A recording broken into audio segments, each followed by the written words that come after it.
While I was enjoying my first approved break in 6 years in Paris, my wife's father, the CEO, called. "What do you think you're doing?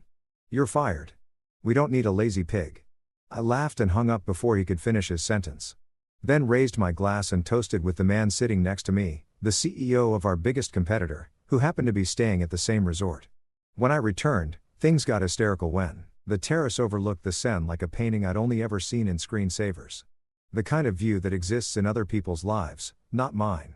6 years. 6 years of 60-hour weeks of skipped lunches and swallowed pride, of watching my wife's family treat me like expensive help they regretted hiring. And here I was finally with a glass of Chateau Margaux in my hand and the Eiffel Tower glittering in the distance like a promise I'd forgotten how to believe in. The wine was exceptional. I'd ordered it specifically because it cost more than my first car. And for once, for the first time in half a decade, I didn't feel guilty about it. "You look like a man who just remembered he's allowed to breathe." The gentleman next to me said he was older, maybe early 60s, with silver hair and the kind of calm that comes from never having to check a price tag. His suit probably cost more than my monthly salary. Used to cost more than my monthly salary. I laughed. It felt strange in my throat, like a language I'd forgotten. Something like that. First time in Paris. First time anywhere in 6 years. He raised an eyebrow. The kind of expression that said he'd heard a story before it even told it. "Let me guess. You work in corporate. They told you the company needed you. That taking time off would be selfish. That the team was counting on you." Close. I swirled the wine, watching it catch the light. Family business. Same script, different cast. He nodded knowingly. The golden handcuffs with a wedding band. I should have been offended, but he was right. I'd married into the Hartwell empire, Hartwell Industries, manufacturing and distribution, 32 facilities across 11 states, revenue in the high 9 figures. My father-in-law, Richard Hartwell, was the kind of CEO who appeared in business magazines with headlines like "The Man Who Never Blinks," and how Richard Hartwell turned family values into profit. What they didn't write about was how he turned family into profit margins. How he dangled the CFO position in front of me like a treat for a performing dog, always just out of reach. How my wife Vanessa had slowly transformed from the woman I'd fallen for into a carbon copy of her father, all edges and expectations. No warmth left to spare. But I wasn't thinking about that. Not here. Not with this view. My phone buzzed. I glanced at it, saw Richard's name, and felt my stomach drop in that Pavlovian way it had learned over 6 years of conditioning. "You going to answer that?" the gentleman asked. "I'm on vacation." "Good man." It kept buzzing, then stopped, then started again. I picked it up on the 4th call. "What do you think you're doing?" Richard's voice came through so loud that the gentleman next to me could probably hear it. I held the phone slightly away from my ear. "I'm in Paris, Richard, like I told you I would be. Like I put in the request for 3 months ago. Like you approved." "I approved a weekend." "Not a how long has it been?" 4 days. "It's been 3 days of a 2-week vacation that was approved." I kept my voice level, but I could feel something shifting inside me. Like tectonic plates finally deciding they'd had enough. 2 weeks. Are you out of your mind? Do you have any idea what's happening here? The Bergman contract is falling apart. The quarterly reports are due. And you're sitting in some cafe drinking wine like you don't have responsibilities. The gentleman next to me caught my eye and mouthed. "Family business." I nodded. He smiled and shook his head in sympathy. "Richard." I left detailed notes. "I trained Marcus on the Bergman account. Everything is handled. Marcus is an idiot. You're the CFO. I'm the senior financial analyst who does the work of a CFO for the salary of a senior financial analyst, and I'm on an approved vacation." There was a pause. In that pause, I could hear everything. His shock that I'd interrupted him, his rage building like a pressure cooker, the calculations running through his head about how to reassert control. "You're fired." The words hung in the air between us, between Paris and Connecticut, between the man I'd been and whoever I was about to become. "I'm sorry." "What?"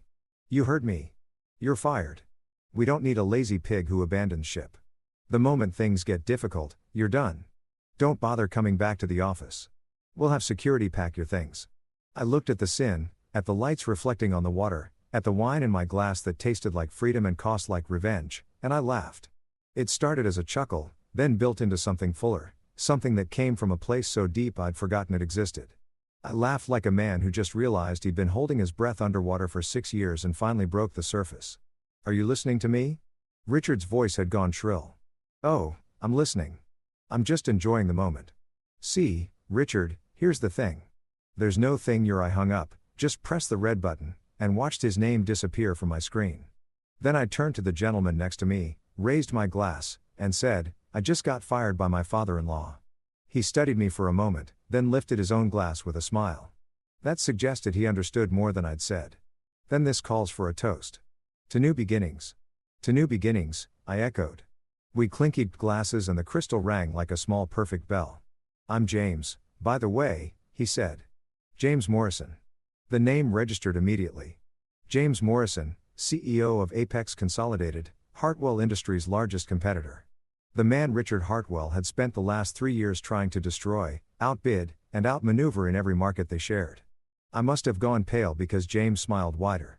I take it you recognize the name. You're Apex. I am Apex. Yes. And you are recently unemployed. He laughed. A genuine sound that made his eyes crinkle. I heard the whole terrace heard.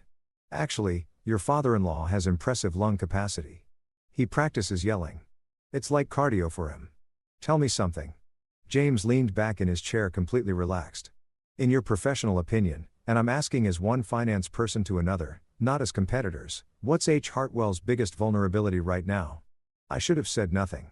Loyalty, even burned loyalty, should have kept my mouth shut. But loyalty is a two-way street, and Richard had just set fire to his end. They're overextended on the Bergman contract, I heard myself say. Promised delivery schedules they can't meet without massive overtime costs. The margins are going to be razor thin. And if there's any delay, which there will be because the equipment they need is backordered, they'll breach contract and face penalties that'll wipe out the entire profit. James nodded slowly. And theoretically, if someone were to secure that backordered equipment first, Hartwell would be scrambling, probably have to subcontract, which would kill their margins completely. They'd either take a massive loss or breach contract. Either way, their Q4 numbers would be catastrophic. Interesting. James took a sip of his wine. Very interesting. My phone buzzed again. Vanessa, this time I let it go to voicemail.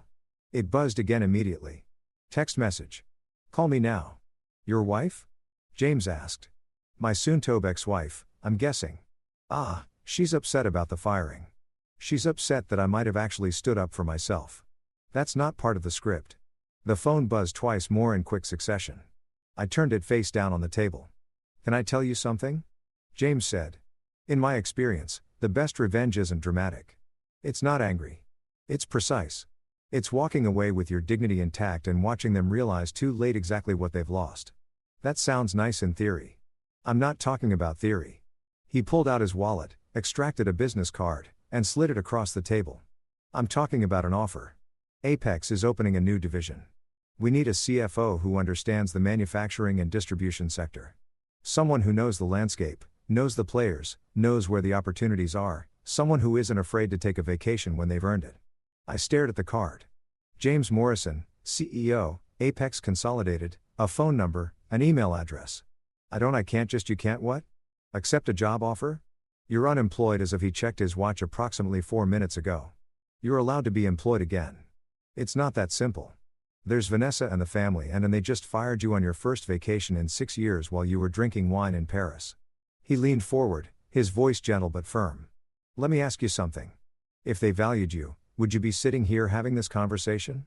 The truth of it hit me like cold water. No. If they valued me, Richard would have called to ask how Paris was. Vanessa would have sent photos of things she wanted me to see.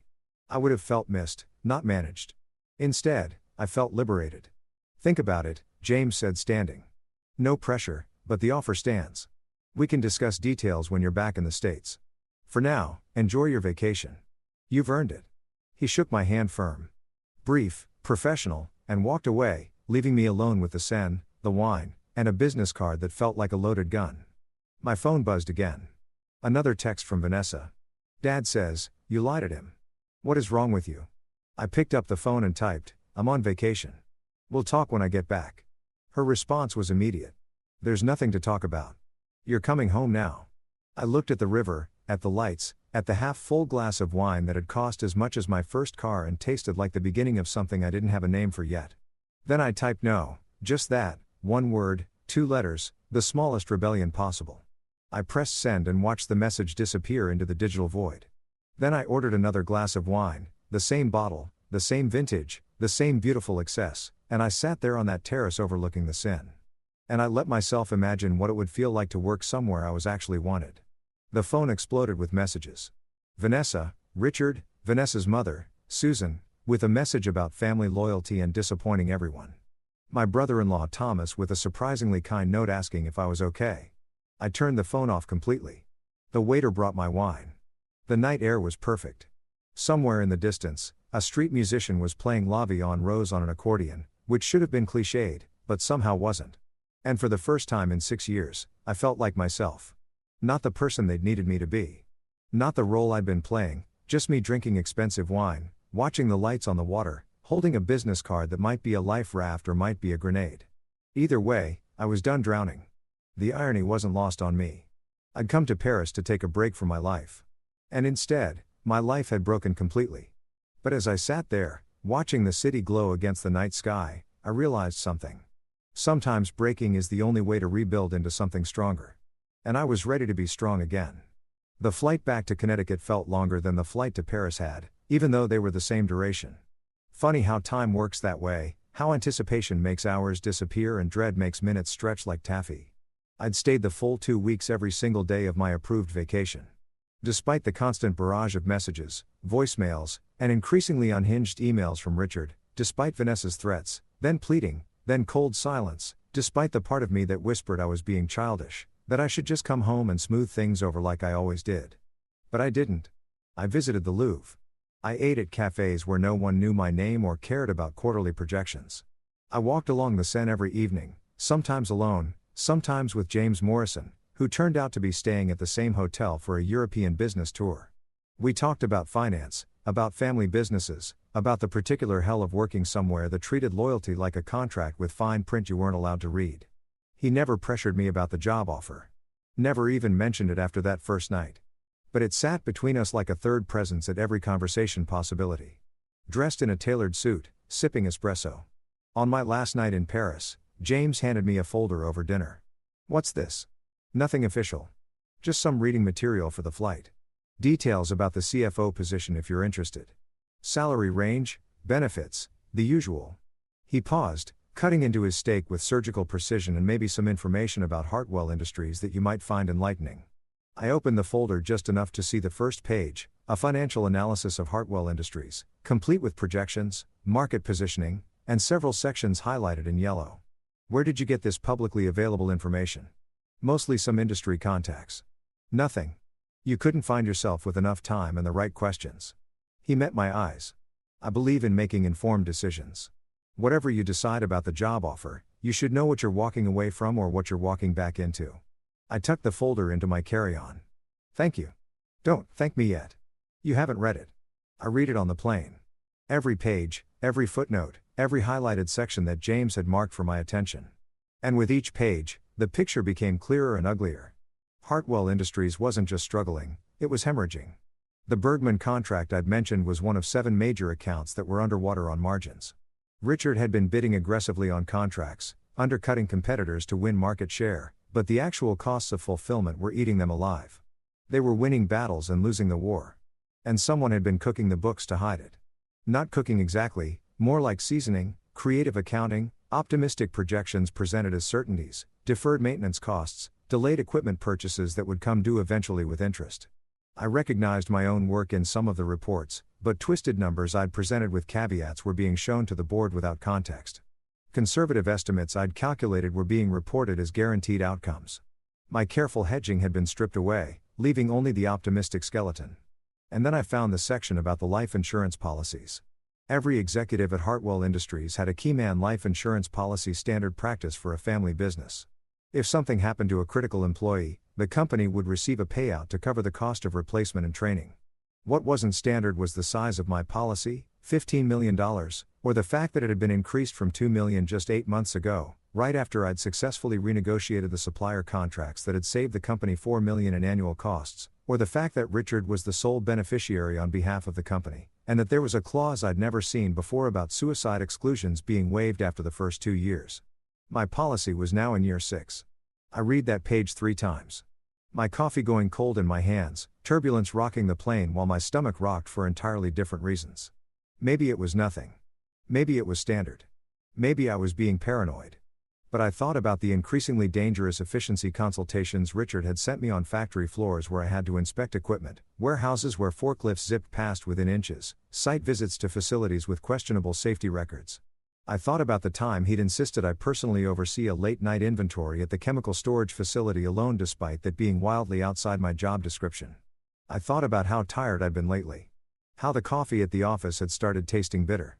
How I'd had that weird dizzy spell last month that sent me to the ER, where they'd found nothing wrong but suggested I was probably just overworked and should take a vacation. A vacation Richard had initially approved, then seemed surprised I was actually taking. The plane hit another patch of turbulence and I gripped the armrest. Maybe I was being paranoid. Or maybe 6 years of gaslighting had trained me not to trust my own instincts. I pulled out my phone, still in airplane mode, and looked at the last message Vanessa had sent before I stopped checking. "You're going to regret this. We gave you everything. Everything. A job where I did executive work for analyst pay. A marriage that felt like a performance review. A family that treated me like an asset on a balance sheet. Valuable until I wasn't and then disposable." The flight attendant came by with the breakfast service. I wasn't hungry, but I took the croissant anyway. Picked at it while I watched the sun rise over the Atlantic. Somewhere down there, Connecticut was waiting. Vanessa was waiting, Richard was waiting, and I was flying toward them at 500 miles per hour with a folder full of information that made my 6 years at Hartwell Industries look less like a career and more like a crime scene. The landing was smooth. Logan Airport, then a connecting shuttle to Hartford. I'd left my car at the long-term parking, and it started on the first try, which felt like a small miracle. The drive to our house, Vanessa's house, really bought with Hartwell money before we'd even married, took 40 minutes. 40 minutes of suburban sprawl and familiar exits of radio stations I'd programmed and coffee shops I'd stopped at 1,000 times. It should have felt like coming home. Instead, it felt like being a stranger in my own life. The house was a colonial revival in West Hartford. 4 bedrooms and 3 baths, professionally landscaped with a driveway that could fit 4 cars and usually held Vanessa's Mercedes and my significantly more modest Honda. Today, there were 3 cars in the driveway. Vanessa's Mercedes, Richard's Escalade, and Susan's Lexus. A welcoming committee. I sat in my car for a moment, looking at the house I'd paid the mortgage on for 6 years, despite Vanessa's name being the only one on the deed. Looking at the windows I'd replaced, the garden I'd painted. Then I grabbed my suitcase, the folder from James, and my laptop bag, and I walked up to my own front door like a man approaching a firing squad. I didn't need to knock. The door opened before I reached it. Vanessa stood there, and for a moment I saw the woman I'd married. Dark hair, sharp cheekbones, the kind of beauty that looked expensive because it was. She was wearing a cream cashmere sweater and tailored slacks. The uniform of a woman who'd never had to worry about price tags. But her eyes were cold. "You have a lot of nerve showing up here," she said. "I live here." "Not anymore, you don't." She stepped aside and I saw them in the living room. Richard in the wing-back chair like a king holding court. Susan on the sofa with her spine straight and her pearls perfect. Both of them looking at me like I was a stain on their expensive carpet. "Welcome home," Richard said, his voice dripping with sarcasm. "How was Paris? Did you enjoy your little tantrum?" I set my suitcase down carefully. It wasn't a tantrum. It was a vacation, one you approved. I approved a weekend, not a. He waved his hand dismissively. European sabbatical while the company crumbled. The company didn't crumble. I left detailed instructions. Marcus handled everything. Marcus is an incompetent fool who nearly cost us the Bergman contract. The Bergman contract was always a disaster. I told you that when you bid on it. I told you the margins were too thin and the timeline was impossible. You bid on it anyway. The room went quiet. You didn't contradict Richard Hartwell. That was rule 1 of working at Hartwell Industries, of being married to his daughter, of existing in his orbit. But I was tired of rules that only applied to me. You told me, Richard repeated slowly, that the Bergman contract was viable if we optimized our processes. I told you it was possible if everything went perfectly, which it never does. I also told you we should bid higher to account for contingencies. You overruled me. I overruled you because you're conservative to the point of cowardice. This is business. Sometimes you have to take risks. Taking risks with accurate information is business. Taking risks while ignoring your CFO's analysis is gambling. You're not the CFO, Vanessa cut in, her voice sharp. You're a senior financial analyst who's gotten too big for his position. There it was. The truth, finally said out loud. I looked at her, really looked at her, and tried to find the woman who'd once laughed at my jokes, who'd stayed up late talking about dreams and fears, who'd promised that her family would see my value eventually. She was gone. Or maybe she'd never existed. Maybe I'd just been in love with potential with the hope that someday I'd be good enough for them. You're right, I said quietly. I'm not the CFO. I just do all the work of a CFO for a fraction of the salary with none of the authority. My mistake was thinking that might change. Your mistake? Richard stood up. All 6'2" of him with his silver hair and his custom suit and his absolute certainty that he was right about everything was thinking you could embarrass this family without consequences. You hung up on me. You ignored Vanessa's calls. You stayed in Paris like some kind of a person on vacation. I offered. His face went red. You're fired. I told you that already. You're fired. And you're going to sign these papers. He gestured to the coffee table where a stack of documents waited, flagged with bright orange tabs. I didn't move toward them. What papers? Separation papers from the company and from Vanessa. We're making this clean. How efficient. Don't be snide. You're not in a position to be snide-eyed. You're going to sign. You're going to take your severance, which is generous considering, and you're going to leave this family alone. I walked over to the coffee table, looked down at the papers, non-disclosure agreement, non-compete clause, settlement and release. Divorce papers already filled out with Vanessa petitioning on grounds of abandonment and mental cruelty. Mental cruelty. That was almost funny. And if I don't sign, then you get nothing. Vanessa said, no severance, no recommendation. We'll make sure no one in this industry ever hires you. You'll be done. I thought about the folder in my laptop bag, about James Morrison's offer, about the life insurance policy with my name on it and 15 million reasons for me to have an accident. I need to think about it. There's nothing to think about, Richard snapped. Sign the papers today. Now, no. The word hung in the air like smoke. Susan finally spoke, her voice measured and cold. Don't be foolish. You came from nothing. We gave you everything. A job, a home, a place in this family. This is more than fair. Fair? I tasted the word. I worked 60-hour weeks for 6 years. I saved the company millions. I asked for one vacation and you fired me for taking it. But sure, fair. You abandoned your post. Richard said, I took an approved vacation after I told you not to after you initially approved it. You don't get to change the rules retroactively. I am the CEO of this company. I can do whatever I want. And there it was. The truth underneath all the corporate speak, all the talk about family values and teamwork. Richard Hartwell could do whatever he wanted. And everyone else had to smile and say, thank you. I picked up the divorce papers, flipped through them. Vanessa got the house, the car, the furniture. I got 30 days to vacate and a settlement of $50,000 contingent on signing the non-disclosure and non-compete. $50,000 for 6 years of my life. I'll think about it. I said again, there's a deadline. Vanessa said, you have 72 hours. After that, the offer is withdrawn and we file for divorce without settlement. You'll get nothing. I looked at her. This woman I'd loved who'd promised to be my partner. When did you stop being on my side? When you stopped being useful, she said. And at least she was honest. I picked up my suitcase. I'll be back for my things. You have 72 hours, Richard reminded me. I walked out of that house, out of that life. And I didn't look back. In my car, I sat with the engine running, looking at the folder from James Morrison. Then I pulled out my phone and dialed the number on his business card. He answered on the second ring. I was wondering when I'd hear from you. I need to know something, I said. That job offer, is it real? Not a pity hire, not a favor. Real. It's real.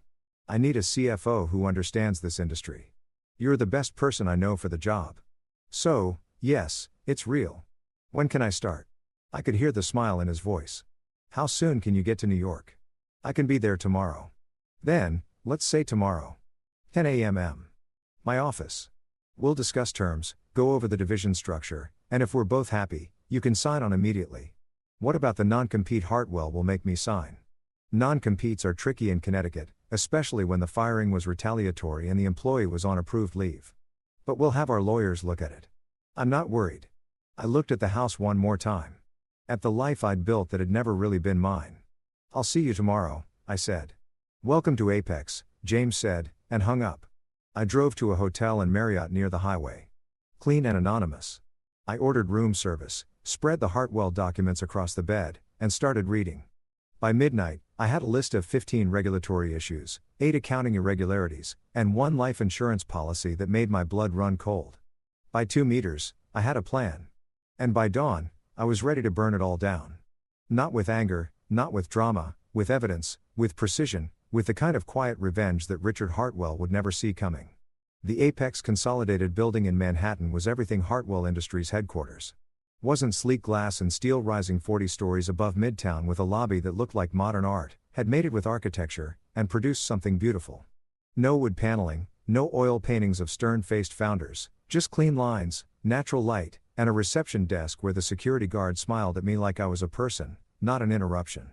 "You must be Mr. Chen," she said, checking her tablet. "Mr. Morrison is expecting you. 4th floor, suite 4000. The elevators are to your right." I'd worn my best suit, a charcoal gray I'd bought on sale 3 years ago, that still fit well enough to pass for expensive. My shirt was pressed. My shoes were shined. I looked like someone who belonged in a building like this, even if I didn't quite feel like it yet. The elevator was glass on one side, offering a view of Manhattan. As I rose through the building, I watched the city spread out below me. All those lives happening simultaneously. All those people who had no idea that my entire existence had just reshuffled itself like a deck of cards. The 40th floor was quiet in the way.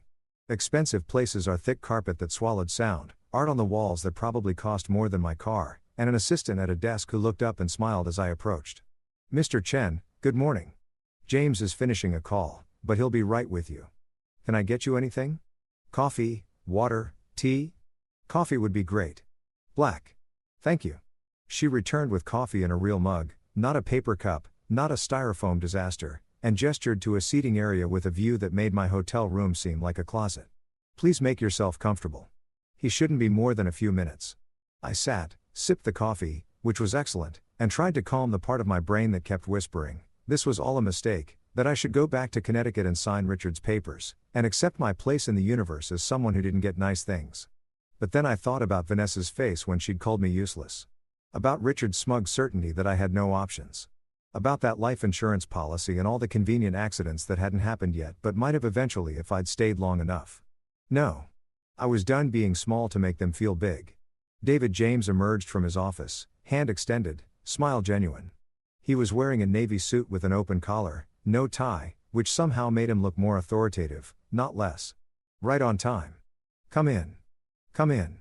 His office was corner positioned with windows on two sides, offering views of both Midtown and Central Park. The furniture was modern but comfortable, the kind of workspace that said its occupant actually worked here, not just held court. There were papers on the desk, a half-empty coffee cup, a framed photo of James with 2 college-age kids who had his smile. "Your family?" I asked, nodding at the photo. "My daughter and son, both graduated now, both smarter than I was at their age. Rebecca's in medical school. Andrew's doing something with artificial intelligence that I only pretend to understand." He gestured to a conference table by the window. "Please sit. Let's talk." I sat and he pushed a leather portfolio across the table to me. "That's the formal offer. Take your time reading it. I'll give you the highlights, but the details matter, so don't just skim." I opened the portfolio. The first page was a letter on Apex letterhead. Offer of employment, Chief Financial Officer, Apex Manufacturing Division. The salary made me blink. $285,000 base with performance bonuses that could add another $100,000.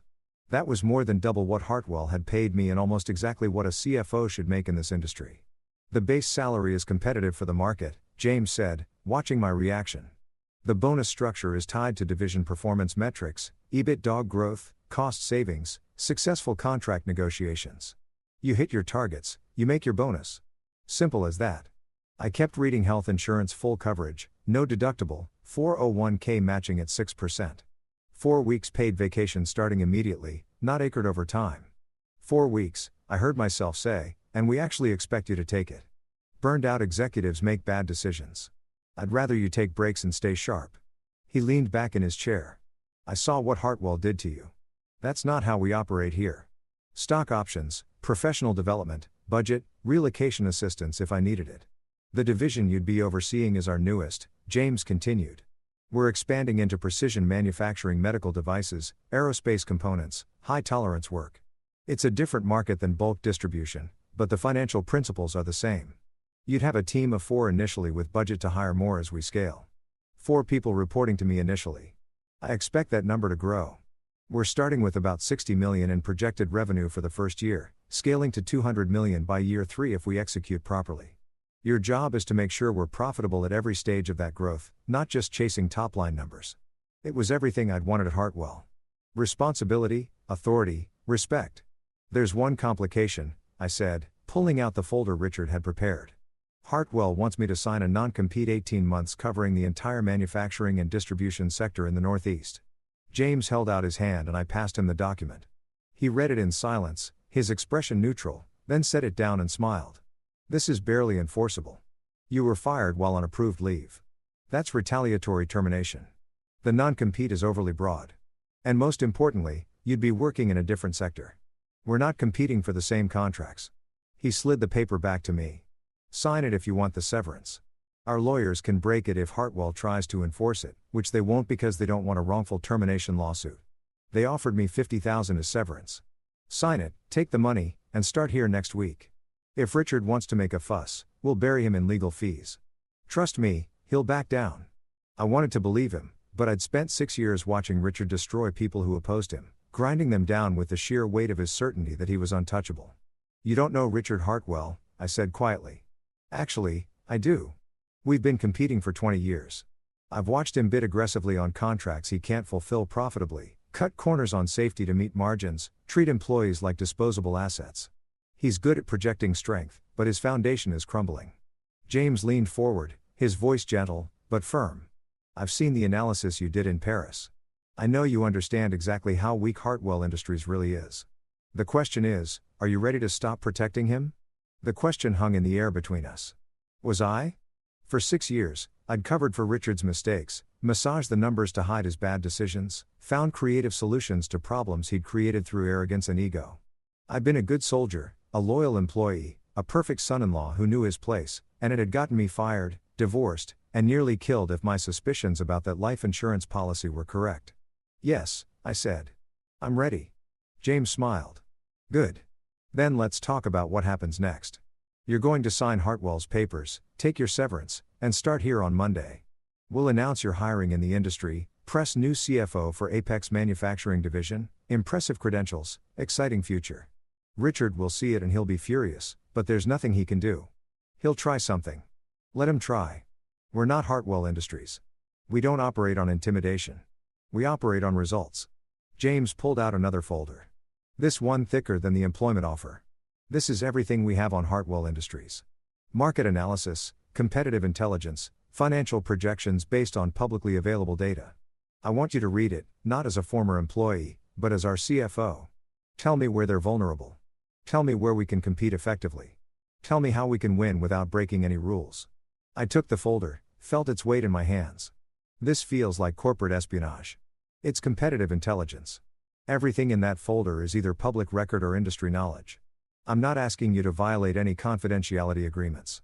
I'm asking you to use your expertise to help Apex make better strategic decisions. He paused. If it makes you uncomfortable, we won't do it. But understand, Richard Hartwell wouldn't hesitate to do the same to us if our positions were reversed. He has multiple times. I thought about the Bergman contract, about the bids Richard had won by undercutting Apex only to bleed money on execution, about the way he'd used my analysis to undermine competitors, then turned around and ignored that same analysis when it suited him. Fair play was for people who had power. I'd been playing fair for 6 years, and it had gotten me here. Jobless, homeless, divorced. Maybe it was time to play smart instead. I'll read it, I said, and I'll tell you what I think. But I won't share anything proprietary. No client lists, no internal communications, nothing that would cross a legal line. That's all I'm asking. Use your knowledge of the industry. That's not proprietary. That's experience. And you earned it. He stood, extended his hand again. So, do we have a deal? I looked at the employment offer one more time. At the salary that would let me breathe, at the vacation time that was actually meant to be used, at the title that matched the work I'd been doing all along. Then I looked out the window at Manhattan spread below us. All those possibilities. All those people who'd built lives on their own terms. We have a deal, I said, and shook his hand. The contract signing took 20 minutes. James's assistant notarized everything, made copies, filed the paperwork. I walked out of that office with a start date of the following Monday. A temporary corporate apartment in Manhattan until I found a place of my own and a signing bonus of $20,000 that would hit my account within 48 hours. I felt like I was floating. In the elevator down, I pulled out my phone and looked at the messages I'd been ignoring. 17 from Vanessa, 9 from Richard, 3 from Susan, 1 from Thomas, Vanessa's brother, that just said, "Good for you, man." Seriously. I didn't respond to any of them. Instead, I called the Marriott and extended my reservation for another week. Then I called a lawyer, not a Hartwell family lawyer, but someone independent I found through a Google search and 3 articles about wrongful termination. Her name was Patricia Chen, no relation, though I joked about it when I called. She agreed to meet me that afternoon. Her office was in a converted brownstone in Hartford, comfortable and professional without being ostentatious.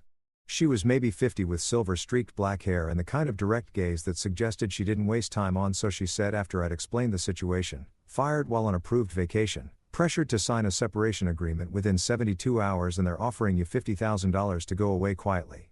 That's the summary. Yes. And you want to know if you should sign? I want to know what my options are. She leaned back in her chair, stapled her fingers. Option 1, you sign, take the money, and move on. It's clean, it's fast, and you avoid a legal battle. Option 2, you don't sign, and you sue for wrongful termination. Connecticut is an at-will state. But there are exceptions, retaliation being one of them.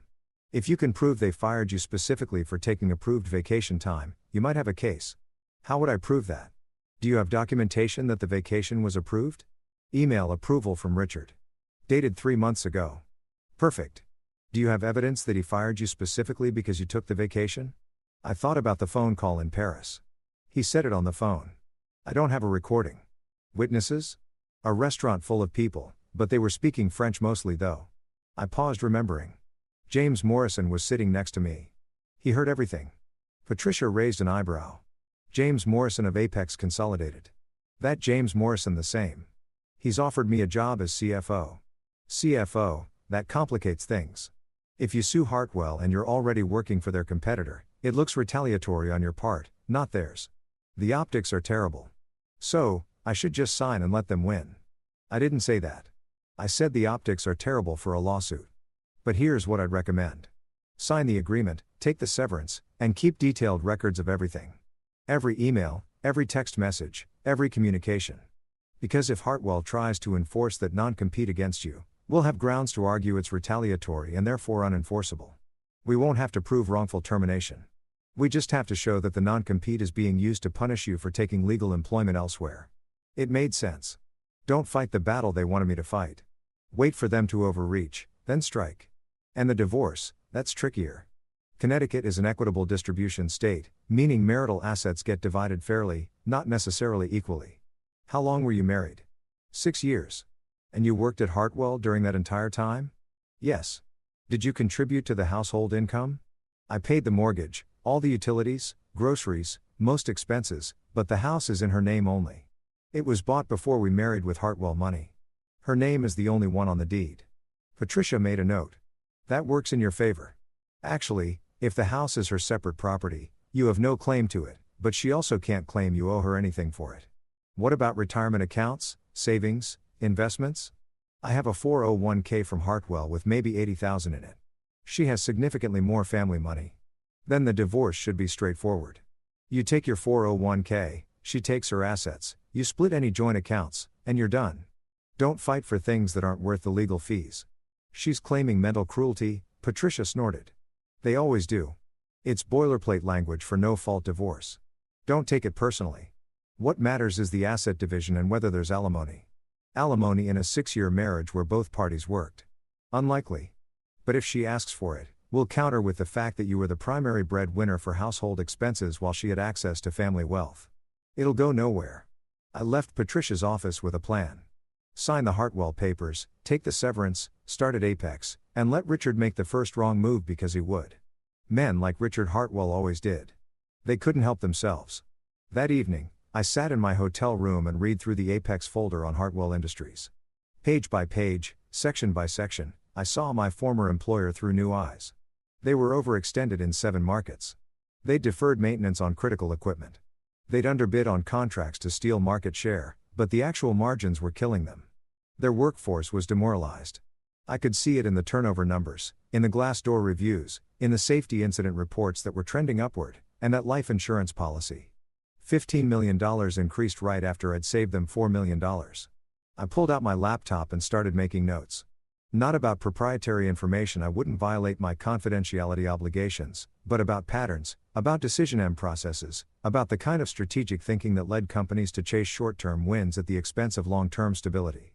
By midnight, I had a 20-page analysis of where Apex could compete effectively without directly challenging Hartwell's existing contracts. New markets, different sectors, better margins. I sent it to James with a simple note. Preliminary thoughts. More to come. His response came back within minutes. This is excellent. You're going to do great here. Get some sleep.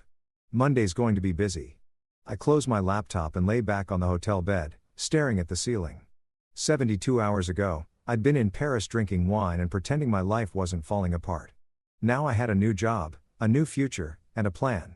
Richard Hartwell had fired me thinking I had nowhere to go. He was about to learn exactly how wrong he was. The Hartwell Industries headquarters looked smaller than I remembered. Maybe it had always been small, and I just convinced myself it was impressive because I needed to believe I was working somewhere that mattered. The building was a converted mill from the 1922. All red brick and arched windows that Richard liked to call historic and authentic, which was corporate speak for outdated and expensive to maintain. I parked in the visitor section. They'd already deactivated my employee badge. Apparently, the security guard at the front desk, Marcus, who I chatted with every morning for 6 years, looked uncomfortable when he saw me. Mr. Chen, I'm sorry. I have to, I know. Visitor badge. I'm here to see Richard Hartwell. He's expecting me. Marcus made the call, his voice low, then slid a temporary badge across the desk. 3rd floor. But you know that already. Thanks, Marcus. How's your daughter doing? She was applying to colleges, right? His face softened. Got into UConn.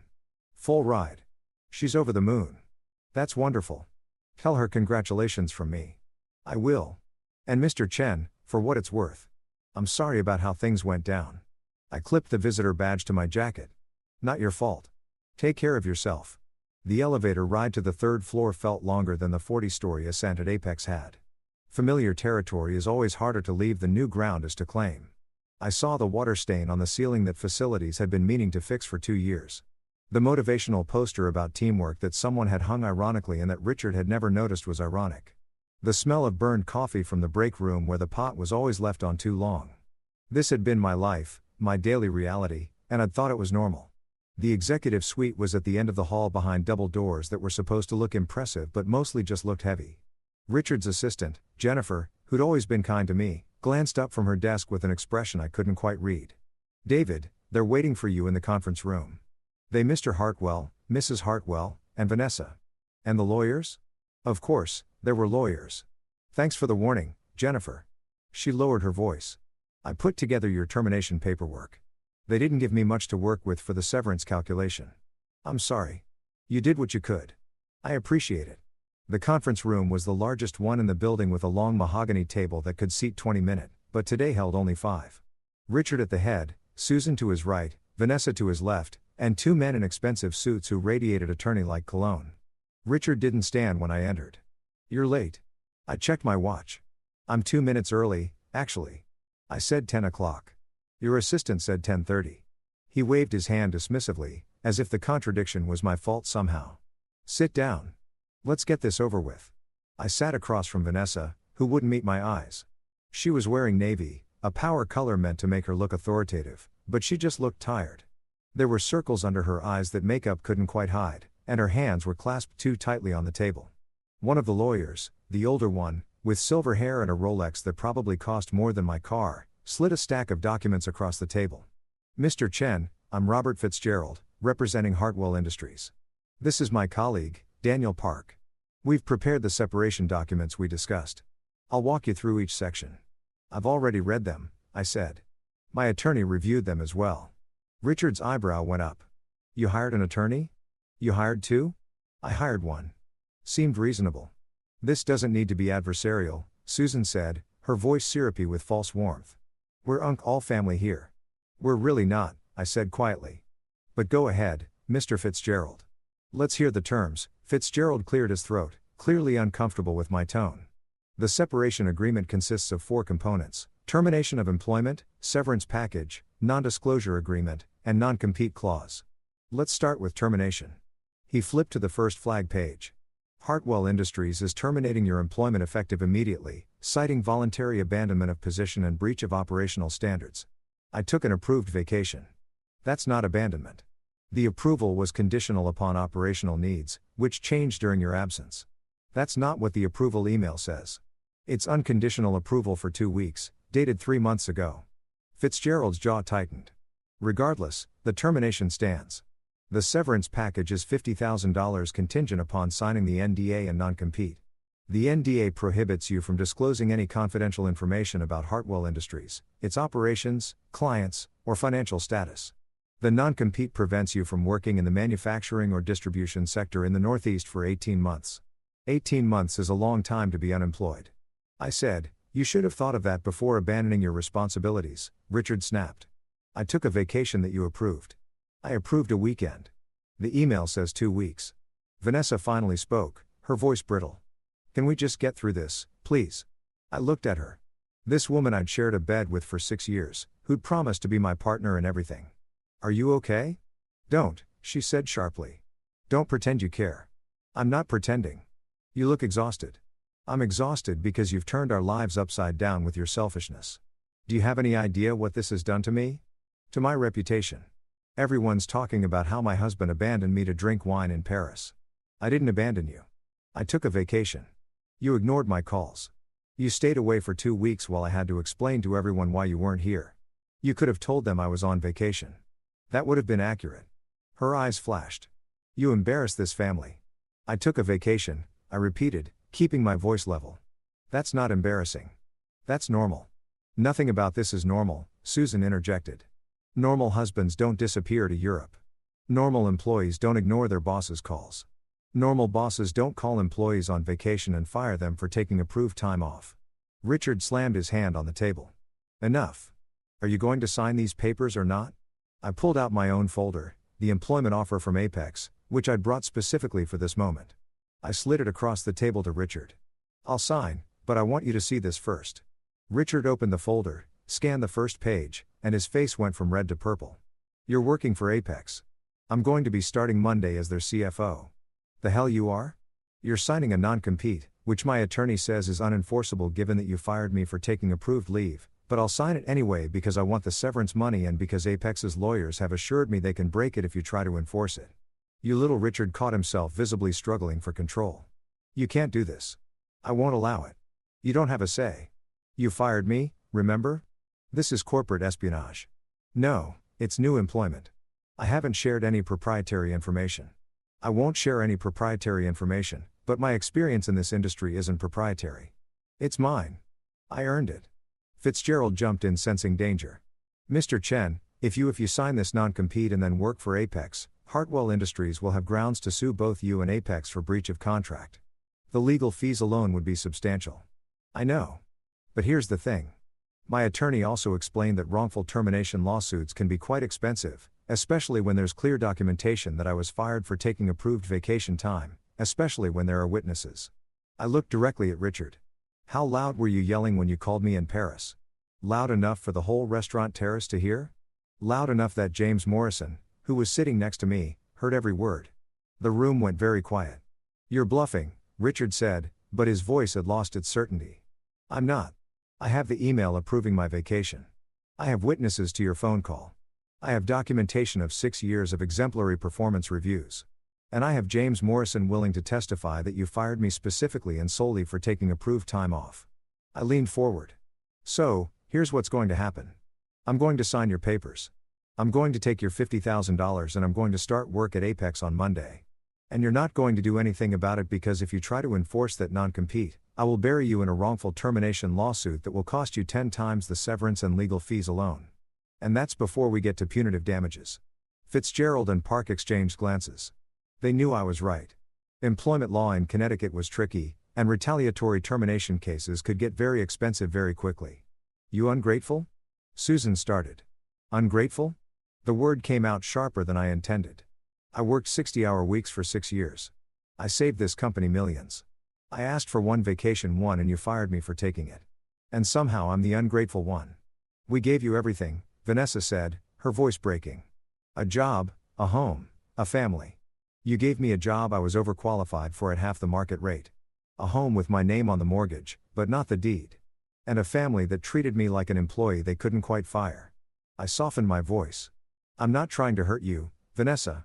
Any of you. I'm just done letting you hurt me. She looked away, blinking rapidly. Richard grabbed the Apex offer letter, scanning it more carefully this time. I watched his face change as he saw the salary, the title, the terms, everything I'd asked him for over the years and been denied. $285,000. He read aloud. Plus bonuses plus stock options. He looked up at me. This is what you think you're worth. This is what the market thinks I'm worth. It's what a CFO makes in this industry. You know that. You're not a CFO. You're a senior analyst. Who did all the work of a CFO? Who saved you $4 million on supplier contracts? Who fixed your accounting systems? Who covered for your bad decisions so many times I lost count? I kept my voice steady. You knew what I was worth, Richard. You just didn't want to pay it. Fitzgerald cleared his throat. Perhaps we should take a brief recess. No recess, Richard said. He wants to sign. Let him sign. But I want an amendment to the NDA, anything he learned while working here, any knowledge of our operations, our clients, our strategies. That's confidential. He shares any of that with Apex and we'll sue him into bankruptcy. I already agreed to that. I said the NDA is fine. I won't share client lists, internal communications, or proprietary processes. My attorney confirmed that's reasonable. What about the Bergman contract? Richard demanded. You worked on that. You know the details. I know you underbid by approximately 30% to win it and that you're going to lose money on fulfillment, but I don't know the specific terms. I don't have access to the contract documents and I won't share anything proprietary about it. What I will do is tell Apex not to bid on similar contracts because the margins are terrible. But that's strategic advice based on industry knowledge, not corporate espionage. Fitzgerald made a note. We should add specific language about the Bergman contract. No, I interrupted. The NDA covers all confidential information. We don't need special carve-outs for individual contracts. That just creates ambiguity. Park, the younger attorney, finally spoke up. He's right. The broader language is actually more protective. Specific exemptions create loopholes. Richard looked like he wanted to argue, but Fitzgerald nodded in agreement. Mr. Park is correct. The current NDA language is comprehensive. Fine. Richard shoved the papers toward me. Sign it. Take your money and get out of my building. I pulled out my pen, a M. Blanc I bought myself years ago, back when I still believed expensive things could make you feel valuable, and turned to the first flagged page, the termination agreement. I read it one more time, looking for traps. It said I was terminated for operational needs, not cause, which meant I could collect unemployment if I needed to. The severance was contingent on signing the other documents, but there was no clawback provision. If they later decided they didn't like what I was doing. I signed the NDA standard language about not disclosing confidential information. Nothing I hadn't already agreed to in my original employment contract. I wouldn't share client lists or internal documents. I could live with that. I signed the non-compete. 18 months manufacturing and distribution sector Northeast region. My attorney had already confirmed it was overly broad and likely unenforceable, especially given the circumstances of my termination, but I'd sign it, take the severance, and let Hartwell make the first move if they wanted to challenge my employment at Apex. I signed and finally the divorce papers. This was the part I'd been dreading, though I wasn't sure why. The marriage had been over long before Paris. Maybe it had been over from the beginning, and I'd just been too hopeful to see it. The terms were actually reasonable. No alimony, clean split of assets. Vanessa kept the house in her accounts. I kept my 401k in my car. We divided the joint checking account about $8,000 down the middle. No children, thankfully, to complicate things. I looked at Vanessa before I signed this one. She was staring at her hands, at the wedding ring she was still wearing, at the manicured nails and the diamond bracelet her parents had given her for our 5th anniversary. Vanessa, I said quietly. She looked up and for just a moment, I saw something in her eyes that might have been regret or maybe just exhaustion. It was hard to tell anymore. I'm sorry it came to this, I said. Are you? Because you seem pretty happy about your new job. I'm relieved about the job, but I'm sorry about us. I really thought we could make it work. So did I. Her voice was barely a whisper. But you changed. I took a vacation. You stopped being the person I married. Maybe I stopped being the person you needed me to be. Those aren't the same thing. She didn't answer. Just looked back down at her hands. I signed the divorce papers. Fitzgerald gathered all the documents, checking each signature, each initial, each flagged section. Everything appears to be in order. Mr. Chen, you'll receive the severance payment within 5 business days. The NDA and non-compete are effective immediately. Understood. Richard stood, which apparently meant the meeting was over. You're making a mistake. Apex is going to chew you up and spit you out. And when they do, don't come crawling back here. I wouldn't dream of it, I said, standing as well. But for what it's worth, Richard, you should probably look into the equipment maintenance backlog and the safety incident trend line and maybe bid more realistically on your next few contracts. Just some friendly advice from someone who used to care about this company's success. His face went red again. Get out. I'm going. I looked at Vanessa one more time. Take care of yourself. She didn't respond. I walked out of that conference room, past Jennifer's desk where she gave me a small sad smile, past the motivational posters and the water-stained ceiling and the burned coffee smell, and out into the parking lot where my car was waiting. My phone buzzed as I unlocked the door. A text from James Morrison. How did it go? I typed back. Signed everything. I'm officially unemployed for the next 4 days. Perfect. Enjoy the break. See you Monday. I sat in my car for a moment, looking at the building where I'd spent 6 years of my life, where I'd worked late nights and skipped lunches and sacrificed weekends, where I believed that loyalty and hard work would eventually be rewarded. Then I started the engine and drove away. I didn't look back. Monday morning arrived with the kind of crisp autumn sunshine that makes New York City look like it's trying to sell you something. I stood outside the Apex building at 9:30 a.m., coffee in hand, wearing a new suit I'd bought over the weekend, navy blue, perfectly tailored. The kind of suit that said CFO instead of senior analyst, pretending to be important. The difference was subtle but significant, like the difference between being invited to a party and crashing one. My phone buzzed. A text from my bank. Deposit $50,000 Hartwell Industries severance payment. I stared at the number for a moment, feeling something complicated twist in my chest. $50,000 for 6 years of my life. It should have felt like an insult. Instead, it felt like freedom seed money for whatever came next. A cushion that meant I didn't have to be afraid anymore.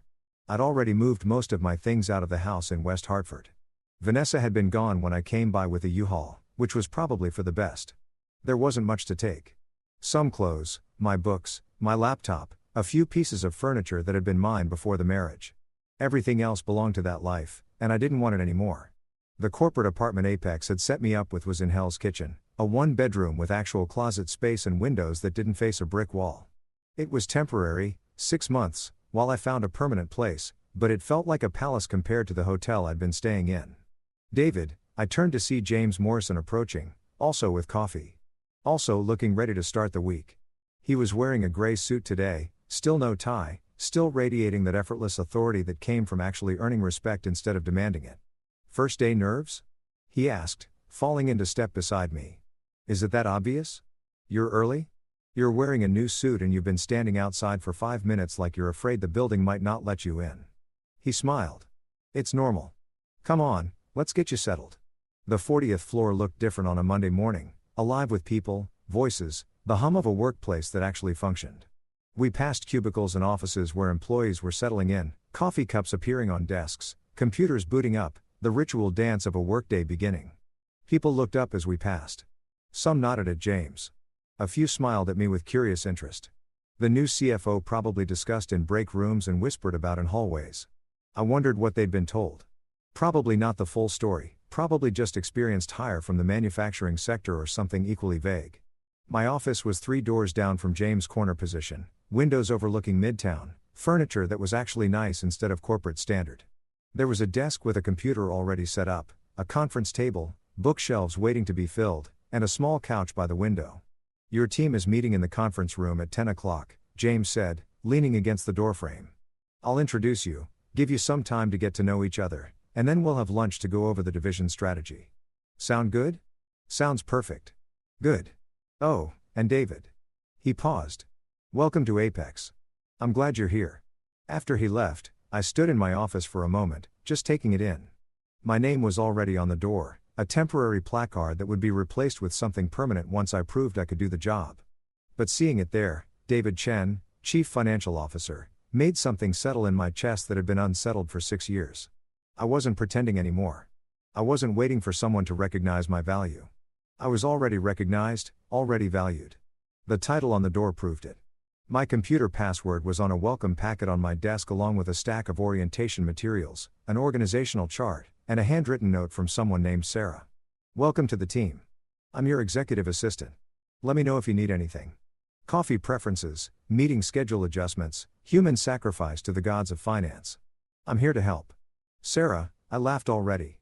I liked Sarah. The computer logged in smoothly. No IT issues, no waiting for access permissions, no bureaucratic delays. Everything worked. It was such a small thing, but after 6 years of fighting with Hartwell's ancient systems and their IT department that treated every request like an imposition, it felt revolutionary. I spent the next 20 minutes reviewing the materials. The manufacturing division was indeed new, only 3 months old with projected first-year revenue of 60 million and aggressive growth targets. Current staff was lean, 42 employees across operations, sales, and finance. My team consisted of 4 people. A senior accountant, a financial analyst, a payroll specialist, and a cost accountant. Small, but that nimble meant we could build processes right from the start instead of trying to fix broken ones. At 9:55, I headed to the conference room. 4 people were already there chatting over coffee and pastries that someone had thoughtfully provided. They all looked up when I entered, and I felt that familiar flutter of first-day anxiety. Good morning, I said. I'm David Chen. I'm excited to be here. A woman in her 40s stood up first, extending her hand. Margaret Wu, senior accountant. We're excited to have you. We've been running without a CFO for 2 months, and it's been chaotic. Controlled chaos, corrected a younger man with hipster glasses and a Michigan hoodie. I'm Alex Rodriguez, financial analyst. Emphasis on controlled. Barely controlled, said a woman with gray streaked hair pulled back in a neat bun. Patricia Okonkwo, payroll specialist. And don't let Alex fool you. It's been a mess. A functional mess, but still a mess. The 4th person, a thin man in his 30s who looked like he survived on coffee and anxiety, just nodded. Tom Brennan, cost accounting. I have reports for you whenever you're ready. Lots of reports. So many reports. I look forward to reading them, I said, and meant it. But first, let's talk about what you need from me. James is going to stop by in a few minutes to do official introductions. But before that, what's keeping you up at night? What problems need solving?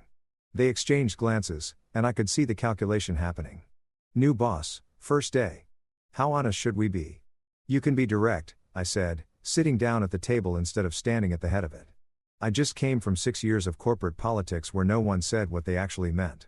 I'd love to work somewhere people tell me the truth. Margaret smiled. Okay, truth. Our accounting software is barely functional. It was supposed to be implemented fully by now, but it keeps delaying and we're running half the processes manually in spreadsheets. Truth. Alex added, our revenue projections are aggressive to the point of fantasy. We're supposed to hit 60 million this year, but we're tracking at maybe 45. And no one wants to tell James that his baby isn't growing as fast as he hoped. Truth. Patricia said, payroll is a nightmare because we're hiring so fast that I'm constantly onboarding new people and HR keeps changing the benefits packages and I'm not sure we're actually in compliance with all the state regulations for our multi-state workforce. Tom just slid a thumb drive across the table. Truth. All of our cost data is on here and it's going to make you want a drink. We're losing money on 3 of our 7 active contracts because sales promise delivery schedules we can't meet and operations is bleeding overtime costs to try. I picked up the thumb drive, felt its weight. This was exactly the kind of honesty I'd been craving. Okay, I said. Here's what we're going to do. Margaret, get me details on the software issues, what's not working, what we need, timeline for fixes.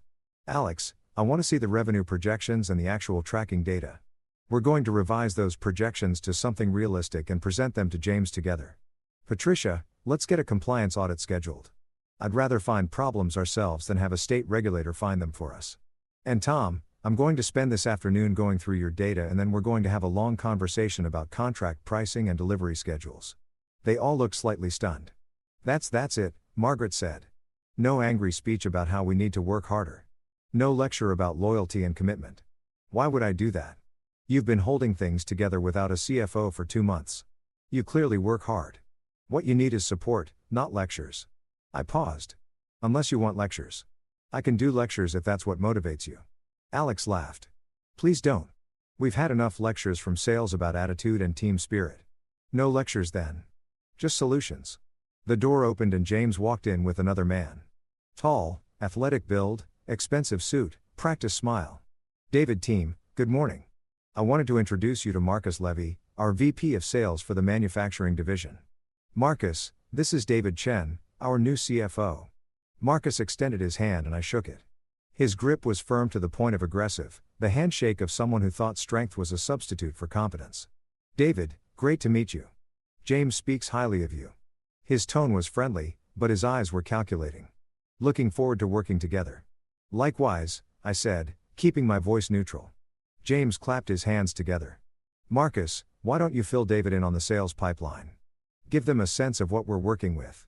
Marcus launched into a presentation that sounded rehearsed: number of active leads, conversion rates, projected Q4 closings.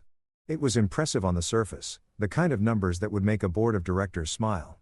But I'd heard these presentations before. I'd given these presentations before, back when I'd been trying to make Richard Hartwell's bad decisions sound like good strategy. Those are strong numbers, I said when Marcus finished. What's the average margin on these contracts? Varies by contract, but we're competitive. That's the key. We're winning business by being competitive on price. How competitive? Well, the market, it's tight. We have to be aggressive to win deals. What's the average margin? I asked again more directly. Marcus shifted his weight. Depends on the contract specifics. Ballpark, 20%, 15, 10. Some contracts are lower margin, but we make it up on volume. What's the lowest margin contract we've signed? I kept my tone conversational, but I could see Tom and Alex exchanging glances. They knew where this was going. Marcus smiled, but it didn't reach his eyes. Look, I appreciate you wanting to dig into the details, but sales and finance have different priorities. My job is to win business. Your job is to make the numbers work. My job, I said carefully, is to make sure we're profitable. And if we're winning contracts at margins so thin that we lose money on execution, that's not good business. That's just expensive market share. The room went very quiet. James leaned against the wall, arms crossed, expression neutral.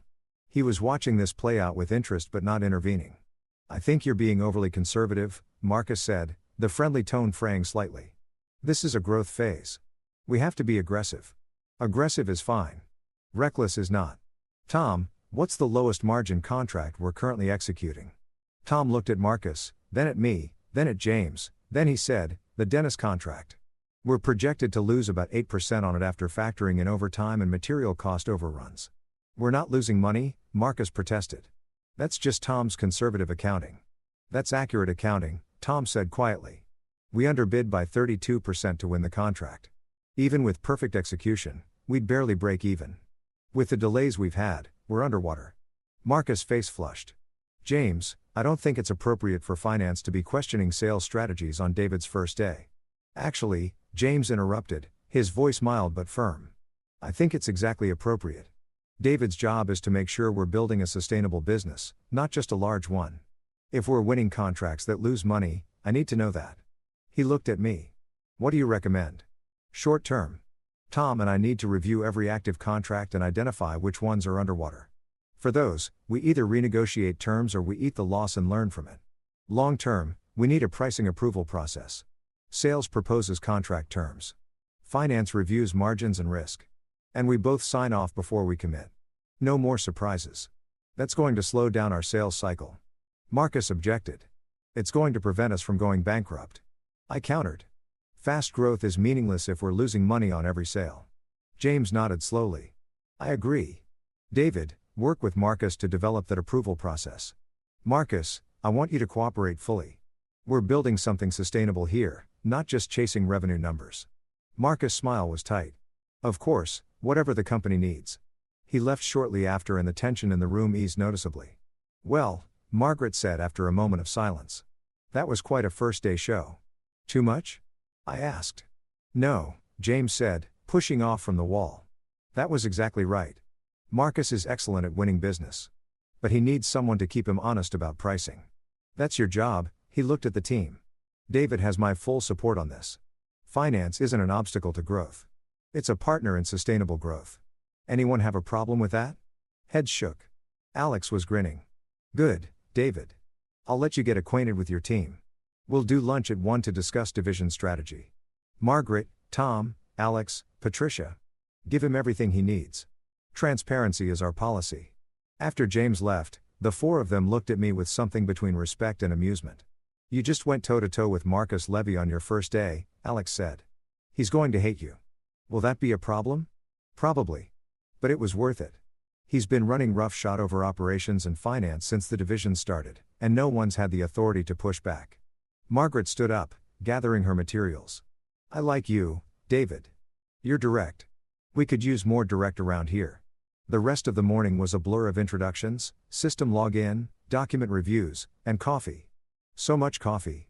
Sarah, my assistant, turned out to be a cheerful woman in her 20s, who was frighteningly efficient and had already organized my calendar, scheduled follow-up meetings with each team member, and somehow procured my preferred coffee order without me telling her what it was. How did you know I drink black coffee? I asked when she delivered the third cup of the morning. I asked Margaret what she thought you'd drink based on the vibe you gave off. She said, black coffee, no sugar, like a man who's done with everyone's nonsense. Was she right? Disturbingly accurate. She's good at reading people. It's why she's lasted through 3 CFO searches before you. 3. The division is new, but we've had some false starts on leadership. You're number 4. But I have a good feeling about you. She smiled. You stood up to Marcus. The others didn't. At 1 o'clock, James collected me for lunch. We went to a small Italian place 2 blocks from the office, tucked into a side street that looked like it had been there since before the neighborhood got expensive. Owner's a friend, James explained as we were seated at a quiet corner table. Food's excellent, and it's private enough that we can talk business without worrying about who's listening. We ordered pasta for me, risotto for James, and then he pulled out a tablet and opened a presentation. This is where we are, he said, showing me charts and graphs. And this is where I want us to be in 3 years. The gap between current state and goal was significant, ambitious, but not impossible if we executed well. Here's what I need from you, James continued. I need financial discipline. I need accurate forecasting. I need someone who can tell me when we're about to make an expensive mistake, especially if it's a mistake I want to make. He paused. I saw what happened at Hartwell. Richard surrounded himself with these men, and now his company is bleeding. I won't make that mistake. What if I tell you things you don't want to hear? Then I'll listen and we'll discuss it and we'll make a decision together. But I need the truth first. Always the truth. The food arrived. And we ate in companionable silence for a few minutes before James spoke again. How are you doing? Really? That's a lot of change in 2 weeks. Divorce, new job, new city. I'm okay. Better than okay, actually. For the first time in years, I feel like I'm where I'm supposed to be. Good. But if that changes, if you need support, my door is open. We take care of our people here. I believed him. That was the strange part. After 6 years of corporate doublespeak, I actually believed that James Morrison meant what he said. We spent the rest of lunch discussing division strategy, growth targets, and the kind of company culture James wanted to build. It was everything I'd hoped for and nothing I'd experienced at Hartwell. When we got back to the office, there was a flower arrangement on my desk. White lees and blue irises, elegant and expensive. The card read, "Congratulations on your new position. We're watching RH." I stared at it for a long moment, feeling my good mood evaporate. Sarah appeared in the doorway. Those just arrived. Pretty, right? Who's RH? Someone from my past, I said, pulling the card off and tucking it into my desk drawer. Sarah, can you have these sent to the hospital? Donate them to the children's ward or something. Sure, but are you okay? You look like someone just walked over your grave. I'm fine. Just old ghosts. After she left with the flowers, I sat at my desk and pulled up Tom's thumb drive. Time to see exactly how bad the contract situation was. But in the back of my mind, Richard's message echoed. We're watching. Let them watch, I thought. Let them see what happens when you actually value your employees. Let them watch while I built something better than they ever could. 3 weeks into my tenure at Apex, I'd settled into a rhythm that felt almost suspiciously comfortable. My team was responsive and competent. James trusted my judgment. The work was challenging, but not soul-crushing. I had weekends, again, actual weekends, where I didn't check email or feel guilty for existing outside the office. It felt too good to last. I should have known that Richard Hartwell wasn't the type to send flowers and then disappear quietly into the night. Men like him didn't accept defeat. They regrouped. They strategized. And they struck back when you least expected it. The first sign of trouble came on a Thursday morning. I was reviewing cost projections for the new aerospace contract. A legitimate opportunity that would actually make money, unlike the Denison disaster Marcus had saddled us with, when Sarah appeared in my doorway, looking uncharacteristically serious. David, there's someone here to see you. He says it's urgent. Do we have an appointment? No. He just showed up. Says his name is Douglas Brennan and he's a fraud investigator with the SEC. My stomach dropped. The SEC Securities and Exchange Commission. Should I call legal? Yes. And tell Mr. Brennan I'll be with him in a few minutes. After Sarah left, I sat very still, my mind racing through possibilities. The SEC didn't show up at your office for friendly chats. They showed up when they thought something illegal was happening. But what? Apex was a private company. We didn't have publicly traded securities. Unless someone had filed a complaint. Unless someone had suggested that I'd brought proprietary information from Hartwell. Unless Richard had decided to burn me down using federal investigators as his weapon. I picked up my phone and called James. We have a problem, I said when he answered. SEC investigator in the lobby asking to speak with me. There was a pause. I'll be right there. James arrived at my office 30 seconds before the legal team did. Two attorneys I'd met briefly during orientation. Both now looking alert and focused. The lead attorney, Catherine Reeves, was a woman in her 50s with steel gray hair and the kind of calm that came from years of handling crisis. What do we know? She asked. Nothing yet. Just that there's an SEC investigator who wants to talk to me. Don't say anything without me present. In fact, let me do most of the talking. You confirm facts. You don't volunteer information. Understood. Understood. Douglas Brennan was a man in his early 40s with thinning hair and the tired eyes of someone who'd seen too many people lie to him. He was waiting in the small conference room, a briefcase on the table in front of him, everything about his posture radiating bureaucratic authority. Mr. Chen, he said, standing to shake my hand. Thank you for seeing me. I'm Douglas Brennan, senior investigator with the Securities and Exchange Commission. He produced credentials that looked official enough to make my palms sweat. This is Catherine Reeves, our general counsel, I said. And James Morrison, our CEO. Brennan nodded at them. I appreciate you making time. I'll try to keep this brief. Mr. Chen, I'm here regarding a complaint filed against you alleging securities fraud and theft of proprietary information. The words hung in the air like a guillotine blade. Who filed the complaint?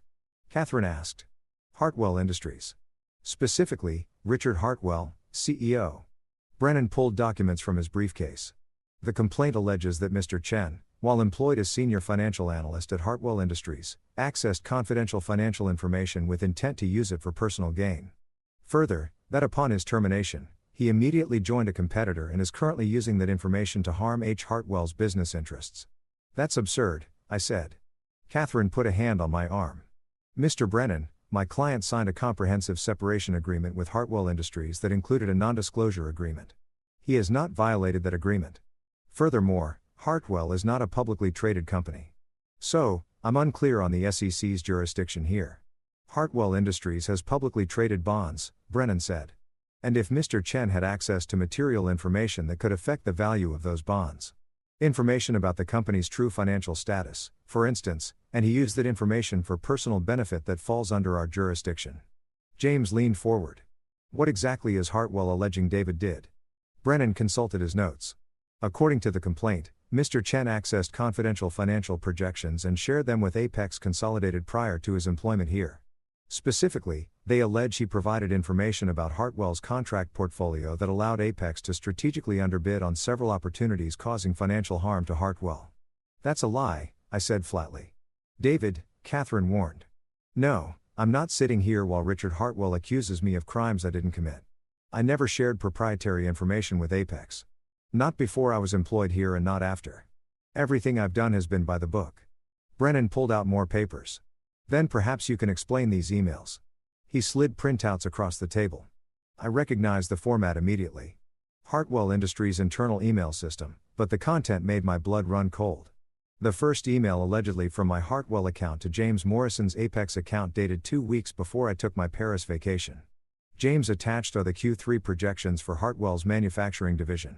As you can see, they're significantly overextended on several contracts.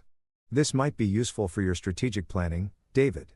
The second email allegedly from me to someone named M. Rodriguez at apexconsolidated.com with a subject line reading Hartwell client list. Marcus, here's the complete client list from Hartwell's distribution network. Should give you some targets for poaching. DC. I stared at the emails, my mind refusing to process what I was seeing. I didn't send these, I said. They came from your email account, Brennan said. Then someone else accessed my account. I never sent these emails. I never attached those documents. This is fabricated. Can you prove that? Brennan asked, his tone neutral, but his eyes sharp. Catherine jumped in.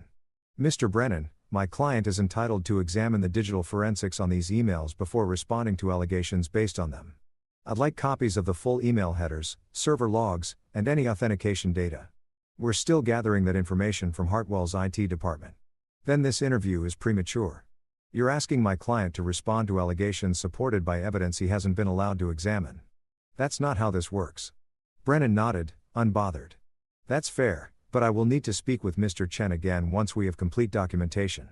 In the meantime, I'd advise against any communication with former Hartwell employees or access to Hartwell systems. I don't have access to Hartwell systems. I said I was terminated 3 weeks ago, and yet these emails were sent from your account, which suggests someone else is using my credentials, which means Hartwell has a security problem. Not that I committed fraud. Brennan stood collecting his papers. We'll be in touch. Mr. Chen, I'd strongly advise you to retain criminal counsel. This is a serious matter. After he left, the four of us sat in silence for a long moment. This is Richard, I said finally. This is him trying to destroy me. Can he do this? James asked Catherine. Can he just fabricate evidence and file SEC complaints? If the evidence is fabricated, no. But we'll need to prove it's fabricated, which means forensic analysis of those emails, server logs, authentication records. She looked at me. David, I believe you, but we need to build an airtight case. Did you have any communication with James or anyone at Apex before your employment? Just the conversation in Paris in person. Nothing in writing until after I was fired. Good. We can verify that through James' email records and phone logs. What about your Hartwell email account? Who had access to it? IT department. Obviously, Richard as CEO probably had administrative access to everything. Vanessa might have known my password. We shared passwords sometimes for household accounts. Could she have accessed your work email? I thought about it. Maybe she knew I used the same password for most things. I changed it after the divorce papers were filed. But before that, I trailed off, realizing how careless I'd been. Catherine made notes. Okay, here's what we're going to do. First, I'm bringing in a digital forensics expert to analyze those emails. Second, we're going to pull all of your communications records, email, phone, text to prove you had no contact with Apex regarding Hartwell information. Third, we're filing a complaint with the Connecticut Bar about Hartwell's attorneys. If they were involved in fabricating this evidence, what about the SEC investigation? I asked. We cooperate fully. We provide evidence of your innocence, and we make Hartwell look like the bad actors they are. But David, she fixed me with a serious look. You need to tell me right now if there's anything at all that could support their allegations. Even something small, even something you thought was innocent. I can't defend you if I'm blindsided. There's nothing, I said firmly. I never shared confidential information. I never accessed Hartwell systems after my termination. I never even talked to Apex about Hartwell beyond general industry knowledge. What about the analysis you did in Paris? James asked quietly. The folder I gave you about Hartwell's vulnerabilities? My stomach clenched. That was publicly available information. You said so yourself. It was. But if Hartwell is arguing, you had insider knowledge. The folder. I said to Catherine. James gave me a folder in Paris with public analysis of Hartwell Industries, market research, publicly filed financial data, industry reports. I reviewed it and wrote some strategic recommendations for Apex based on that public information. Could they use that against me? Did you add any information that wasn't in the folder?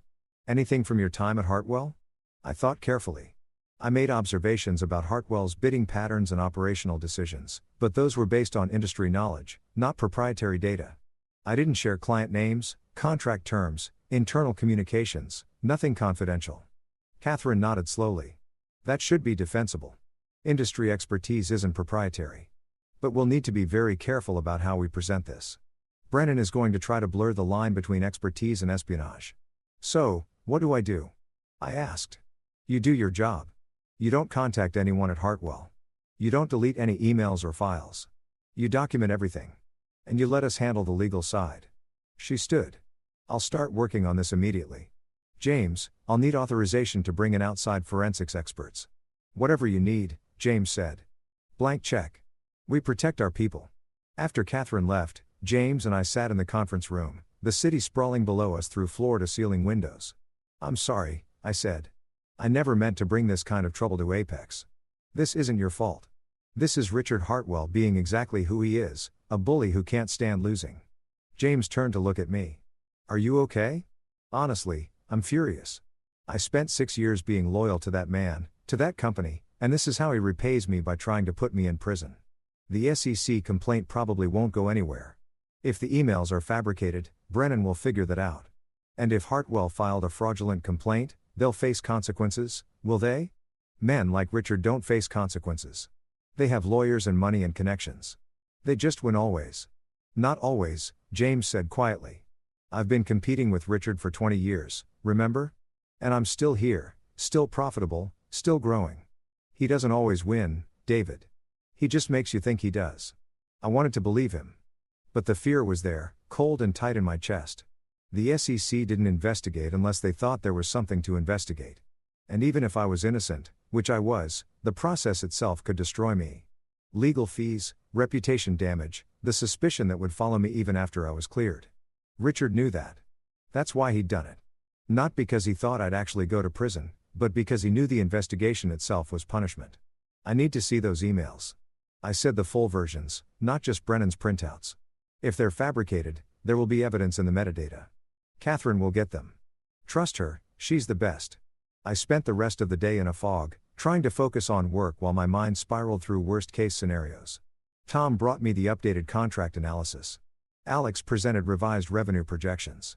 Margaret asked about the software implementation timeline. I gave answers, made decisions, did my job on autopilot while internally I was screaming. At 6 o'clock, Sarah knocked on my door. "David, you have a visitor. She says she's your ex-sister-in-law." I looked up confused. "What? Emily Hartwell?" "She says it's important." Emily, Vanessa's younger sister. I'd always liked Emily. She was the only member of the Hartwell family who'd ever treated me like a person instead of an employee. She'd been away at graduate school for most of my marriage, studying environmental policy at Berkeley, and we'd only seen each other at holidays and family events. "Send her in," I said, curious. Emily looked different than I remembered. Her hair was shorter, her clothes more professional, but she still had that same direct gaze that had always made her seem older than her 26 years. "David," she said, closing the door behind her. "I'm sorry to show up unannounced. But I need to talk to you about my father. If this is about the SEC complaint, it's not. I mean, it is, but not the way you think." She sat down across from my desk, her hands clasped tightly. "Those emails, the ones the investigator showed you, they're fake. Dad had them created." The room seemed to tilt. "You know this for certain." I was there when he talked to his IT guy about it. I wasn't supposed to hear I was visiting home last weekend. And I came down for water late at night. Dad and this guy, Brandon, were in his study. I heard Dad say, "I need emails that look like they came from Chen's account. Can you do that?" And Brandon said, "Yes." My hands were shaking. "Emily, do you understand what you're telling me? Your father fabricated evidence to file a federal complaint against me. That's a crime. I know. That's why I'm here. What he's doing is wrong, David. I don't care that you left the company or that you're working for Apex. You don't deserve to be railroaded like this. Why are you helping me? I'm not family anymore."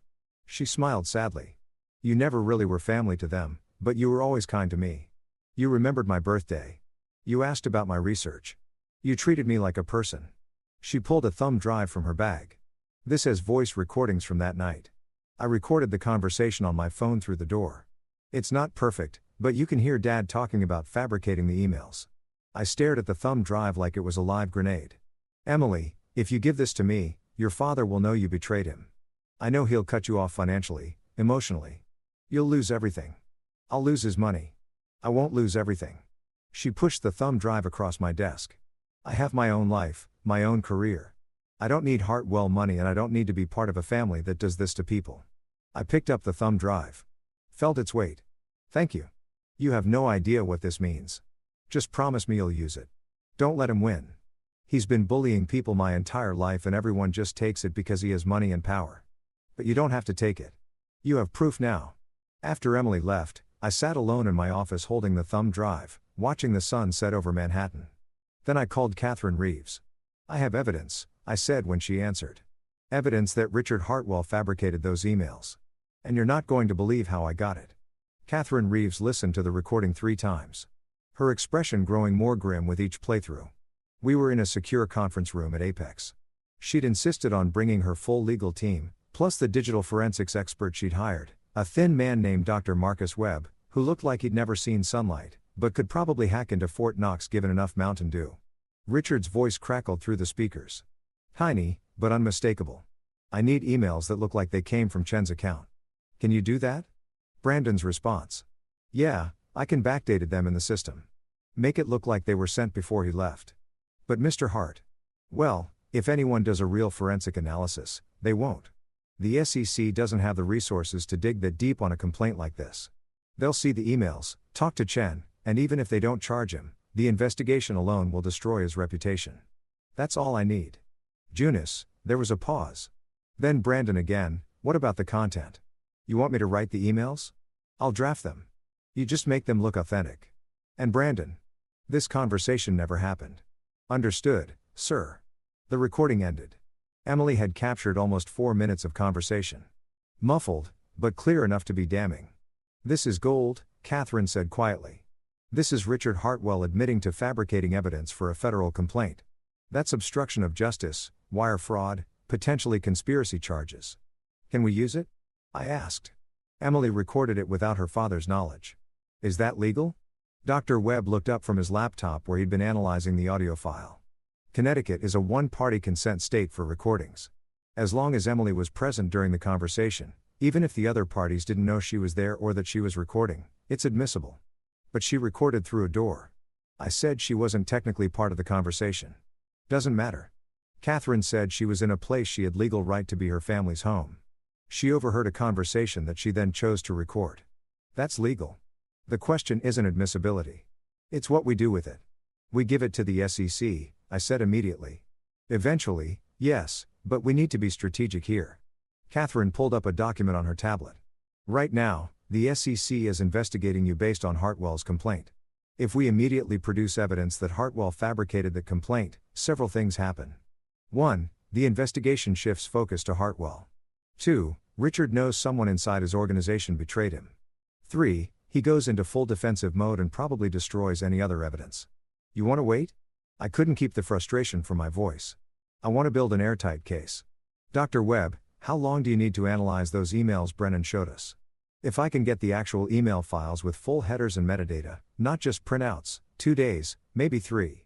Get them. File a motion if you have to, but get the complete email data. Catherine turned back to me. Here's what's going to happen. Dr. Webb will prove those emails are fabricated through digital forensics. We'll have technical evidence and testimonial evidence. Emily's recording. Then we go to the SEC with everything at once. We don't just defend you. We bury Richard Hartwell. James, who'd been sitting quietly in the corner, spoke up. What's Emily's exposure in this? If Richard finds out she's the source. That's why we need to move quickly. Catherine said once we hand this over to the SEC, Emily will need legal protection, whistleblower status, possibly a restraining order. If Richard retaliates, I can help arrange that. I'll cover her legal fees. I said whatever she needs. She risked everything to help me. Generous, but let's see what happens first. She may not need much. Whistleblowers in federal cases often get considerable protection. Catherine closed her tablet. For now, David, you continue business as usual. Don't contact Emily. Don't contact anyone at Hartwell. Don't do anything that could be construed as retaliation or witness tampering. Let us handle this through proper channels. How long? I asked. 1 week, maybe 2. Dr. Webb does his analysis.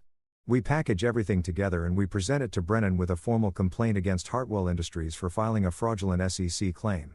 It felt like an eternity, but I nodded. Okay, 1 week. The next 7 days were the longest of my life. I went through the motions at work, reviewed budgets, attended meetings, worked with Tom on fixing the contract pricing issues that Marcus had created. But the whole time, my mind was on that thumb drive, on Emily's recording, on Richard's voice admitting he was trying to destroy me. At night, alone in my Hell's Kitchen apartment, I'd pull up the recording and listen to it again. Not because I needed to. I had every word memorized, but because it was proof. Proof that I wasn't crazy. Proof that Richard Hartwell was exactly as terrible as I'd thought. Proof that leaving had been the right decision, even if it had led me here to this moment of legal limbo. On the third day, Dr. Webb called with preliminary findings. The emails are definitely fabricated, he said, his voice crackling through my phone. I got the full email files from the SEC. They were surprisingly cooperative once Catherine explained we were cooperating with the investigation. The metadata is all wrong. The timestamps don't match the server logs. The IP address shows the emails originated from Hartwell's headquarters, not from any device you had access to. And this is the good part. They were created using administrative privileges in the email system, then backdated to look like they were sent earlier. Can you prove that definitively? I can prove it in a way that would hold up in federal court.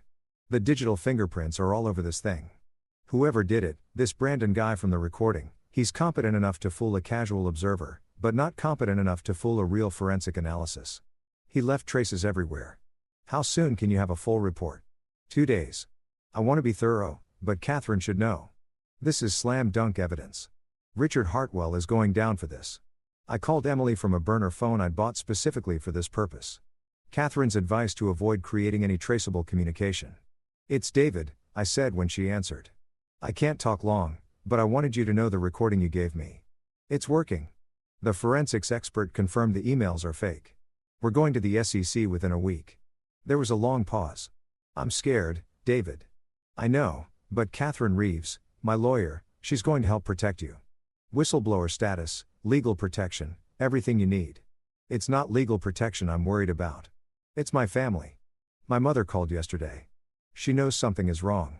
She kept asking why I'd been at the house. What I was doing up so late. I think Dad suspects. My blood ran cold. Has he said anything directly? No. But Vanessa called, too. She never calls. She asked if I'd been in touch with you. What did you say? I said no. But she didn't believe me. She said Dad was dealing with a situation and that I should stay out of it. That family loyalty mattered. Emily's voice cracked. David, I don't know if I can do this. If they find out it was me, they won't. Not until we go to the SEC. And by then, you'll have legal protection. I promise, Emily.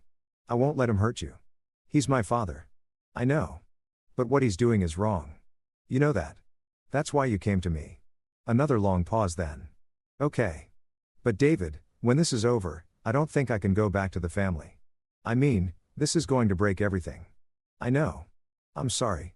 Don't be. I've been looking for an excuse to leave for years. You just gave me a good one. After I hung up, I sat in my apartment and thought about families. The ones you're born into and the ones you choose. The Hartwells had been my family for 6 years, and they discarded me the moment I stopped being useful. Emily was choosing to leave that family, to blow it up from the inside, because she believed in doing the right thing. I hoped that counted for something.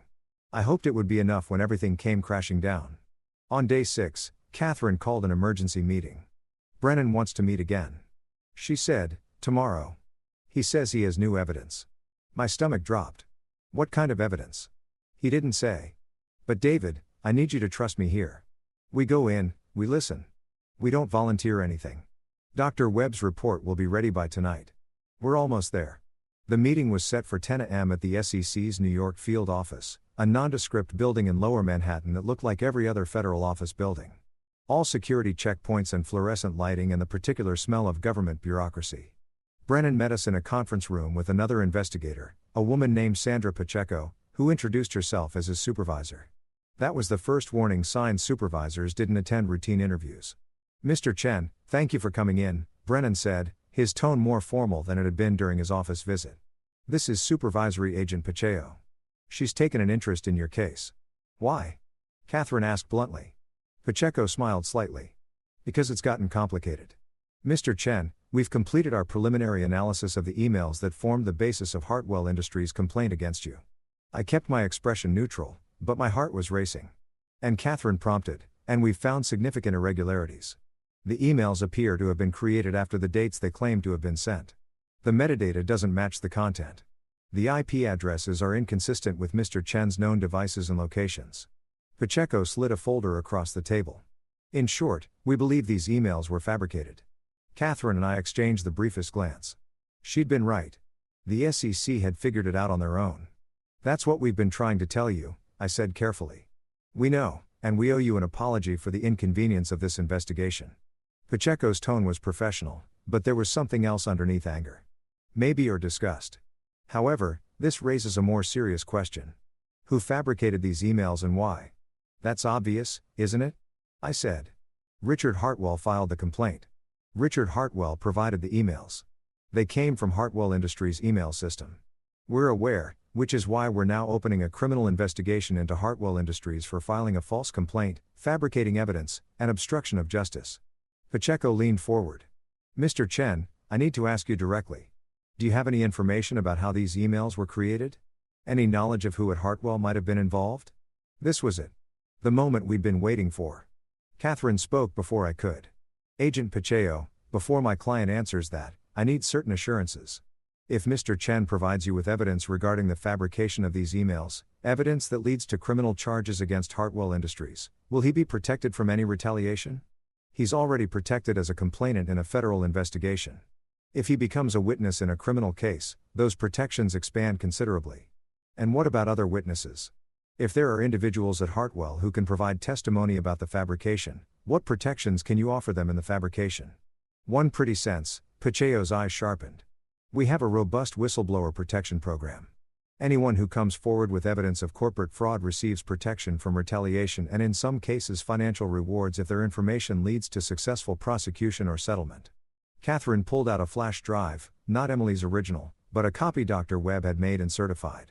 Agent Pacheco, my client has come into possession of a recording made by a member of the Hartwell family. In this recording, Richard Hartwell explicitly discusses fabricating emails to frame my client. We also have a comprehensive forensic analysis of the emails in question prepared by Dr. Marcus Webb, a certified digital forensics expert. We're prepared to provide both pieces of evidence along with testimony from my client and the individual who made the recording in exchange for full immunity for Mr. Chen and whistleblower protection for the source. Brennan and Pacheco looked at each other. Something passed between them. Surprise, interest, maybe excitement. This had just become a much bigger case. Let me hear the recording, Pacheco said. Catherine plugged in the flash drive and pulled up the audio file. Richard's voice filled the conference room, talking casually about fabricating federal evidence like he was ordering lunch. By the time it finished, Pacheco's jaw was tight. Who made this recording? She asked. Emily Hartwell, Richard Hartwell's younger daughter. She overheard the conversation and recorded it.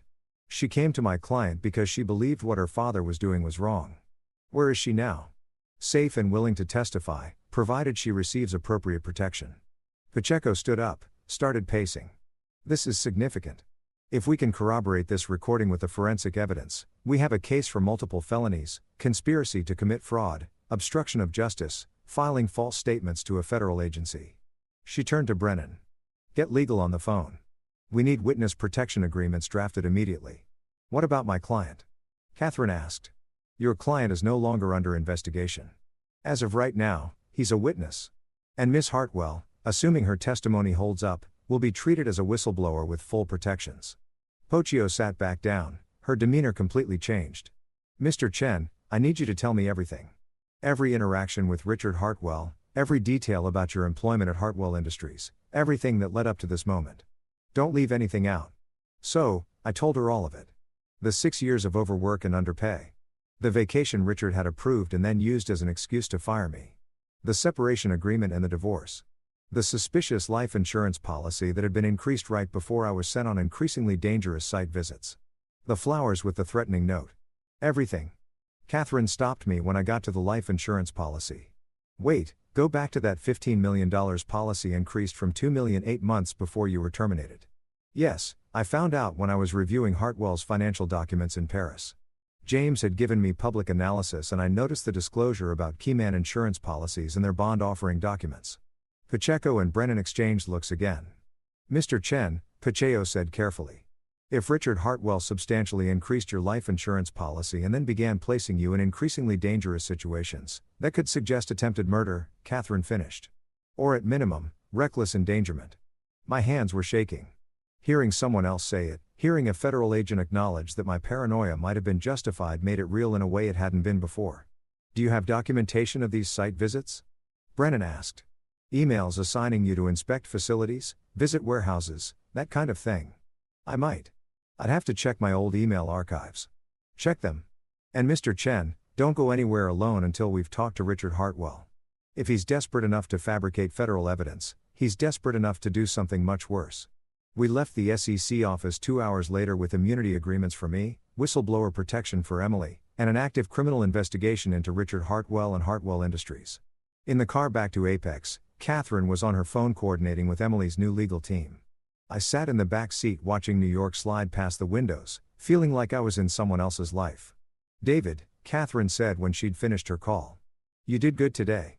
You and Emily, you stood up to a bully and you're going to win. It doesn't feel like winning yet. It will. When the indictments come down, when Richard Hartwell is arrested, when the truth comes out and everyone knows what he did, that's when it will feel like winning. I wanted to believe her, but mostly I just felt tired. Tired of fighting. Tired of looking over my shoulder. Tired of being afraid. My phone buzzed. A text from James. Catherine filled me in. Take the rest of the week off. Seriously, rest. You've earned it. Another text. This one from an unknown number. It's Emily. New phone. They're moving me to a safe house until the investigation is complete.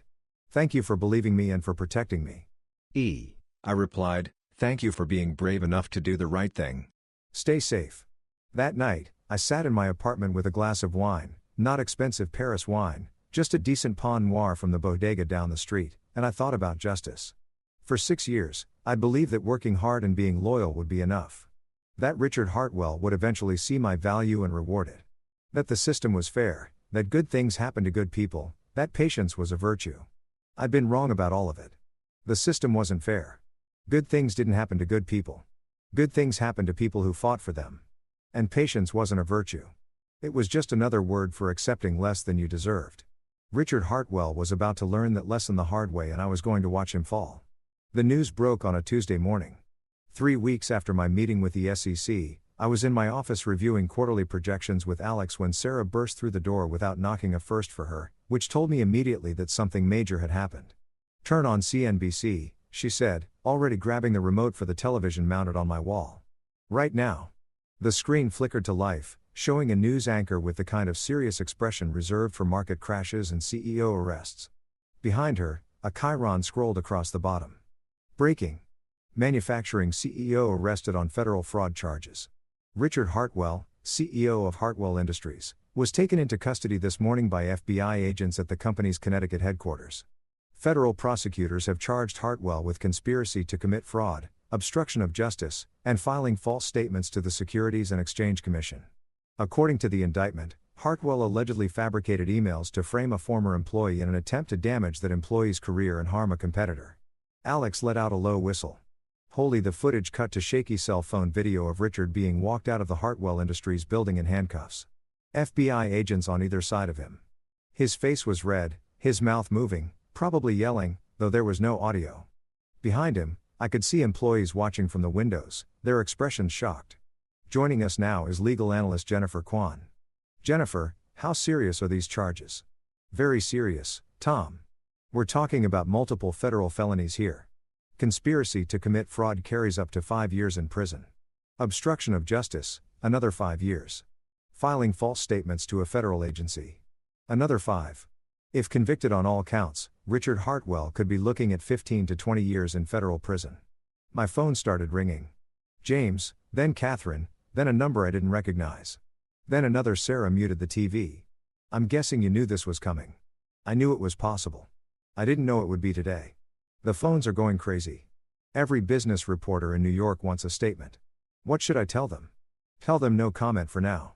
Root everything to Catherine Reeves. After Sarah left, I sat down heavily in my chair. Alex was still staring at the television where they were now showing old footage of Richard at industry conferences, smiling and confident. The very picture of success. That's your father-in-law, Alex said. Your ex-father-in-law, I mean. Yes. And he tried to frame you for securities fraud. Yes. Jesus. David, why didn't you tell us? Because it was being handled and because I didn't want to be defined by it. I looked at him. I'm the CFO of Apex Manufacturing Division. That's what matters. Not Richard Hartwell's crimes. Still, Alex shook his head. This is going to be everywhere. Every trade publication, every business news site, Hartwell Industries is going to be in free fall. He was right. By noon, the story had exploded across every platform. Bloomberg, Reuters, The Wall Street Journal, all running variations of the same headline. Manufacturing CEO arrested and fraud scheme targeting former employee. Some outlets had already connected the dots. I saw my name in several articles. Sources indicate the former employee in question is David Chen, who left Hartwell Industries in September and is now CFO of Apex Consolidated's manufacturing division. My phone kept ringing. I ignored most of it, but I took Catherine's call. "Have you seen the news?" she asked. "Hard to miss it. The U Attorney's Office will be making a formal statement this afternoon. They'll lay out the charges in detail. You should know they're also charging Brandon Keller, Hartwell's IT director, as a co-conspirator. He's already cooperating in exchange for a reduced sentence." "What about Emily?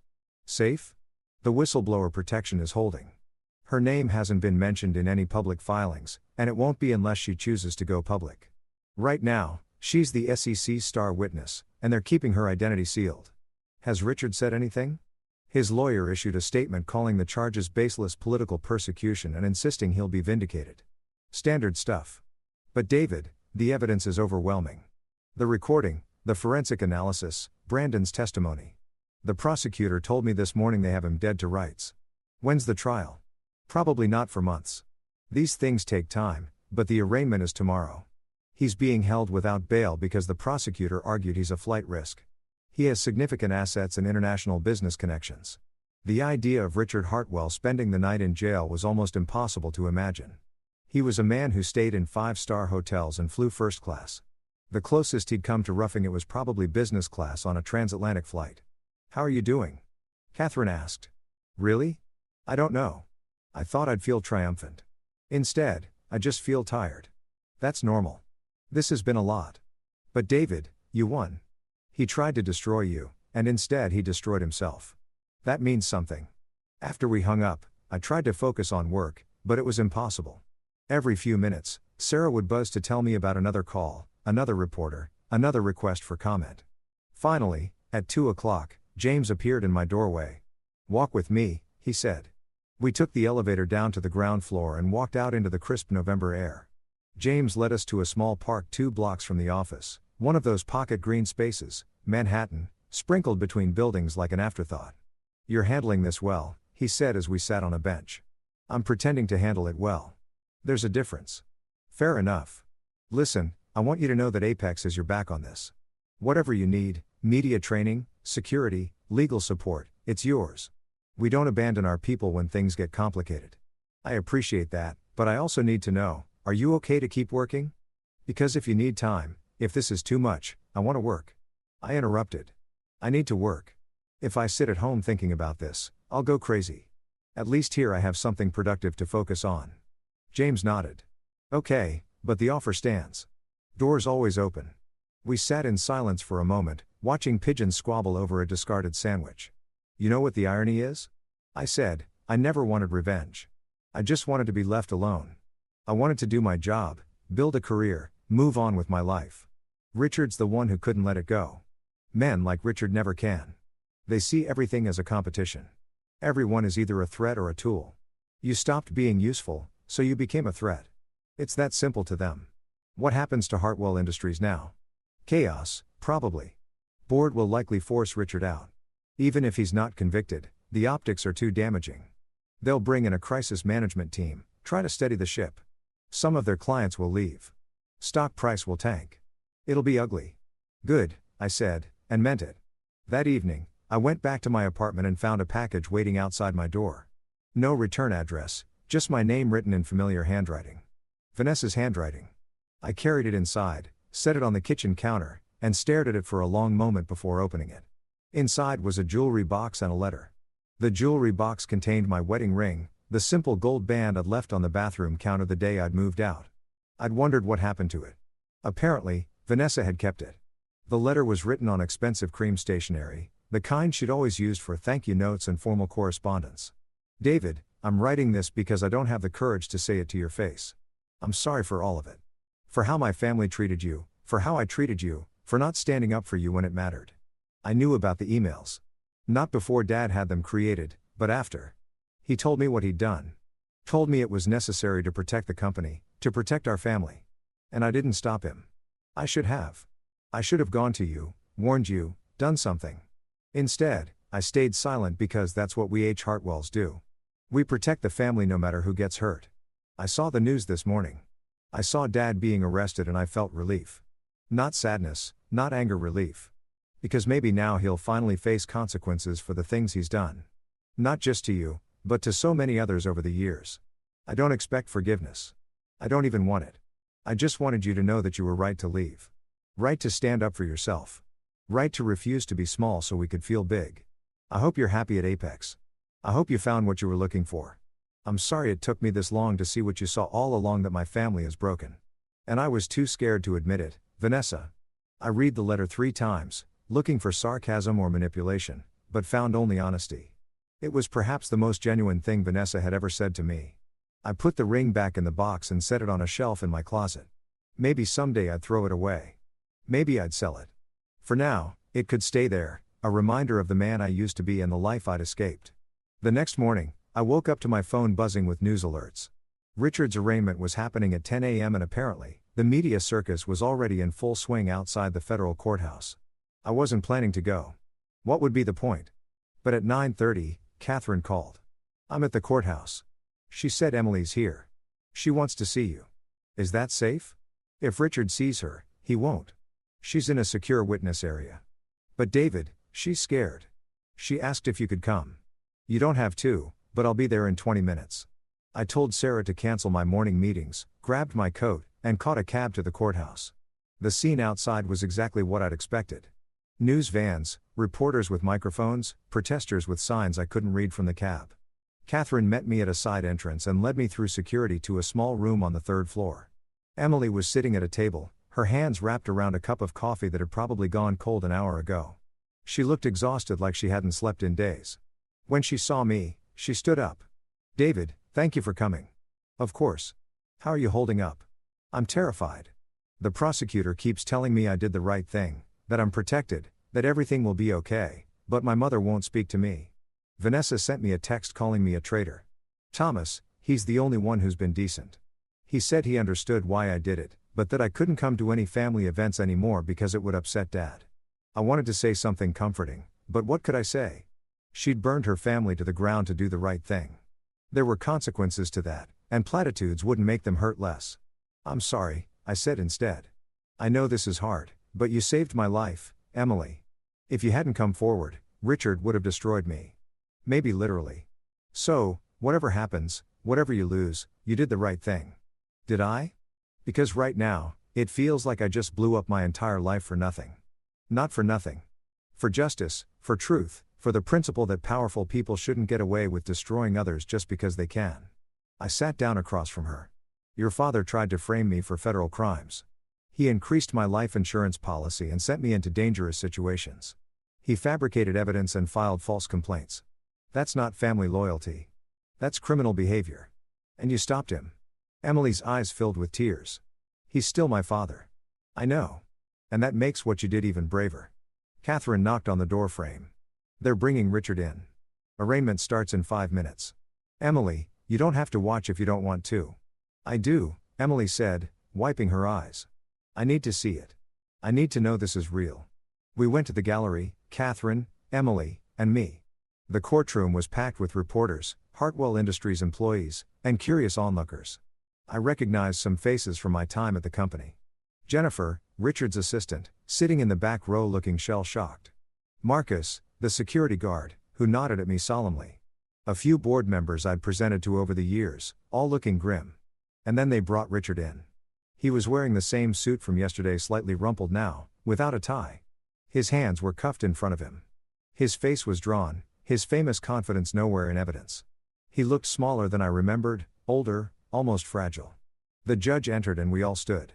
The arraignment proceeded with bureaucratic efficiency. Charges read, plea entered, not guilty. Bail arguments heard and denied. Richard's lawyer, an expensive suit from a white shoe Manhattan firm, argued passionately for house arrest with electronic monitoring.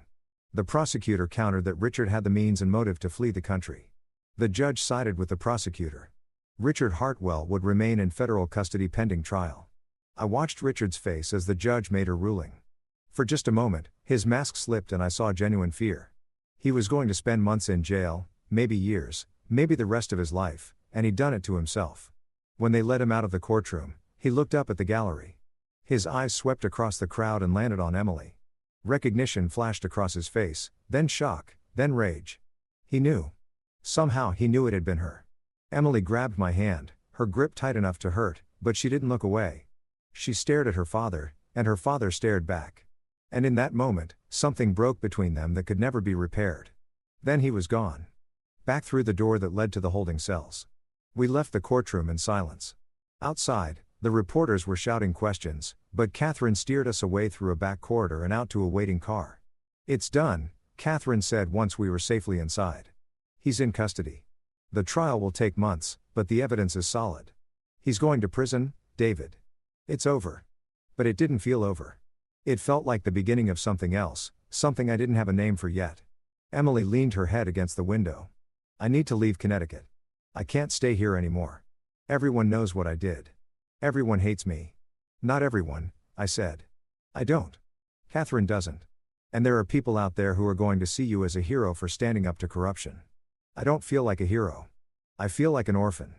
I didn't have an answer for that. Some losses couldn't be fixed with words.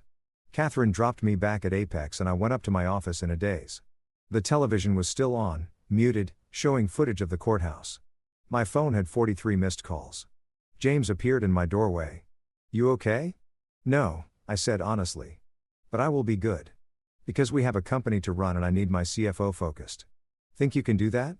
I looked around my office at the desk with my name on it at the windows overlooking Manhattan at the work waiting for me that had nothing to do with Richard Hartwell or revenge or justice. "Yeah," I said, "I can do that." And for the first time since the phone call in Paris, I believed it. 3 months after Richard's arrest, Hartwell Industries filed for Chapter 11 bankruptcy protection. I read about it in the Wall Street Journal over coffee on a Sunday morning, sitting in my apartment with winter sunlight streaming through the windows. The article was clinical in its assessment: over-leveraged contracts, mounting legal fees from the criminal case, loss of key clients who didn't want to be associated with the scandal. The board had forced Richard to resign from his CEO position 2 weeks after his arrest. But by then, the damage was done. Major accounts had fled. Credit lines had dried up. Vendors demanded cash up front instead of extending terms. The company my ex-wife's family had built over 3 generations was collapsing, and I felt nothing. Not satisfaction, not sadness, just a distant curiosity, like reading about a natural disaster in a country I'd never visited. The bankruptcy filing includes plans to sell off several divisions, the article continued. Industry analysts suggest that Apex Consolidated may be positioned to acquire some of Hartwell's more profitable assets at significant discount. My phone rang. "James, tell me you're reading the Journal," he said without preamble. "I'm reading the Journal. The Hartwell bankruptcy, their manufacturing division, the one we compete with directly. It's going to be part of the asset sale. I want it." I sat down my coffee. "You want to buy pieces of Hartwell Industries, not pieces, the best pieces. Their flagship manufacturing facility in New Britain is state-of-the-art. Their client list in the aerospace sector is exactly what we need to scale our division. And with the bankruptcy, we can get it all for probably 60 cents on the dollar. James, the optics are that we're a smart company making a smart acquisition. Hartwell's creditors want to get paid. Their employees want to keep their jobs. We can provide both. This isn't revenge, David. This is business." But it felt like revenge. It felt like standing over the corpse of my former life and picking through the pieces that still had value. "I need you to do the financial analysis," James continued. "What's it worth? What can we pay and still maintain healthy margins? What's the integration cost? I want a complete picture before we make a bid. When board meeting is in 2 weeks. I want to present this as a done deal. Not a possibility.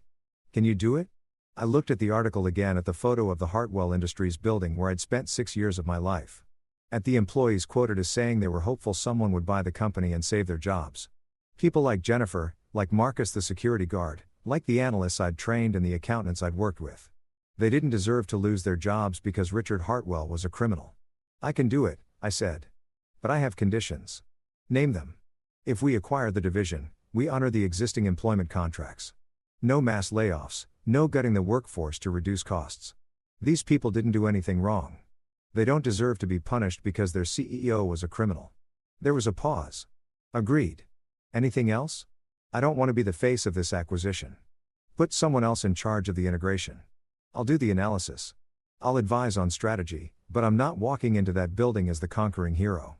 It's too complicated." Also agreed. "Though, for the record, you wouldn't be the conquering hero. You'd be the guy who's giving them a future. After we hung up, I spent the rest of Sunday pulling together every piece of public information I could find on Hartwell Industries' manufacturing division. Financial statements from their bond offerings, industry reports on their market position, news articles about their contracts and clients. By midnight, I had a preliminary assessment. The division was worth somewhere between $40 and $60 million as a going concern.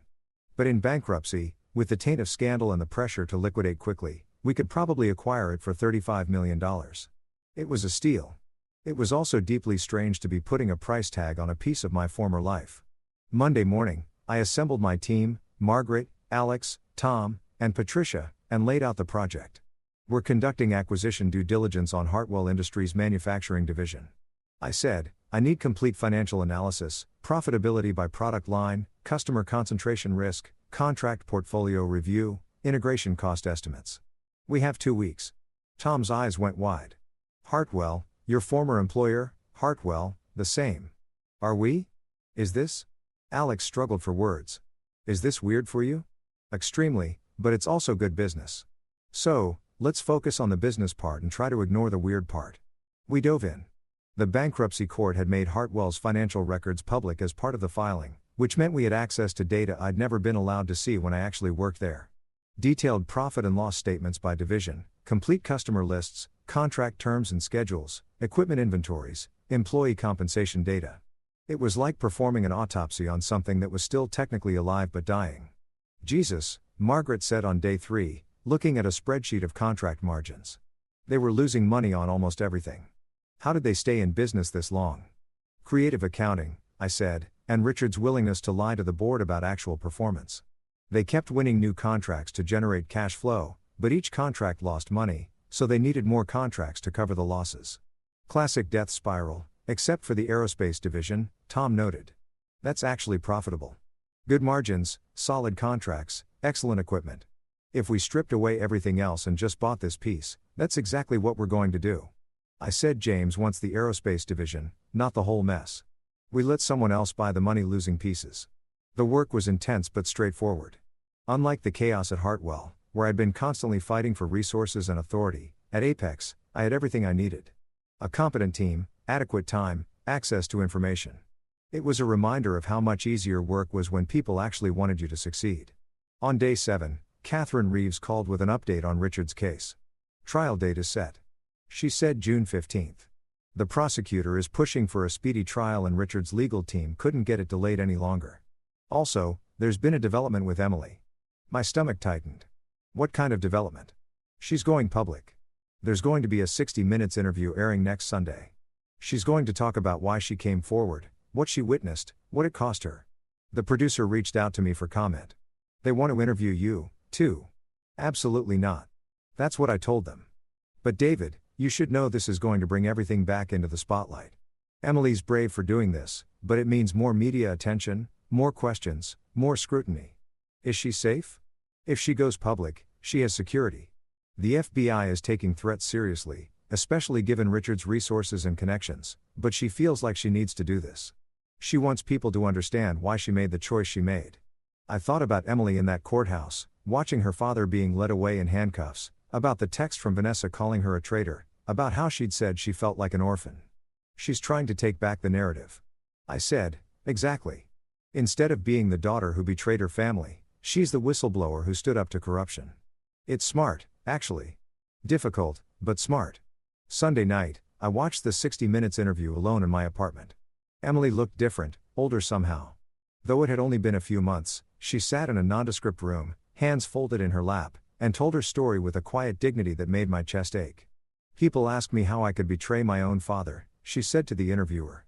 But what he was doing, fabricating evidence, trying to destroy someone's life, that's the real betrayal.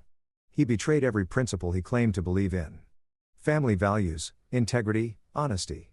Those were just words to him. Words he used to control people. You knew that coming forward would cost you your relationship with your family, the interviewer prompted. I did, and it has.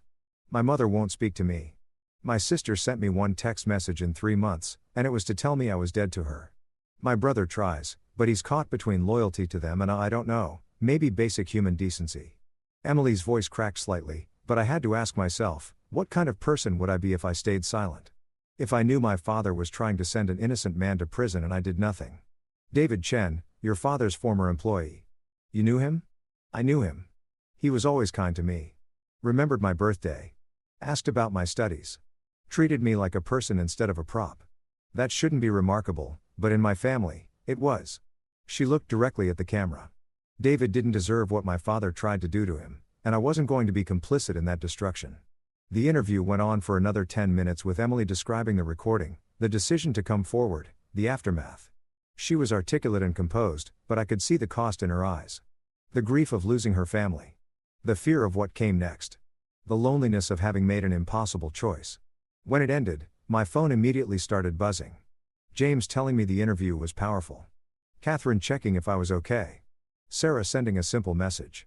Your ex-sister-in-law is brave as hell. And then, surprisingly, a text from Vanessa. I watched the interview. Emily's right. I'm sorry I called her a traitor. I'm sorry for a lot of things. I hope you're well. I stared at that message for a long time before responding. I hope you're well, too. Take care of yourself. It wasn't forgiveness. It wasn't reconciliation, but it was something in acknowledgement that we'd both been trapped in the same toxic system, and we'd both found different ways to escape. The next morning at work, the Hartwell acquisition analysis was ready. I'd compiled everything into a comprehensive presentation. Current state assessment, valuation analysis, integration plan, risk factors, financial projections. The aerospace division was worth acquiring at the right price.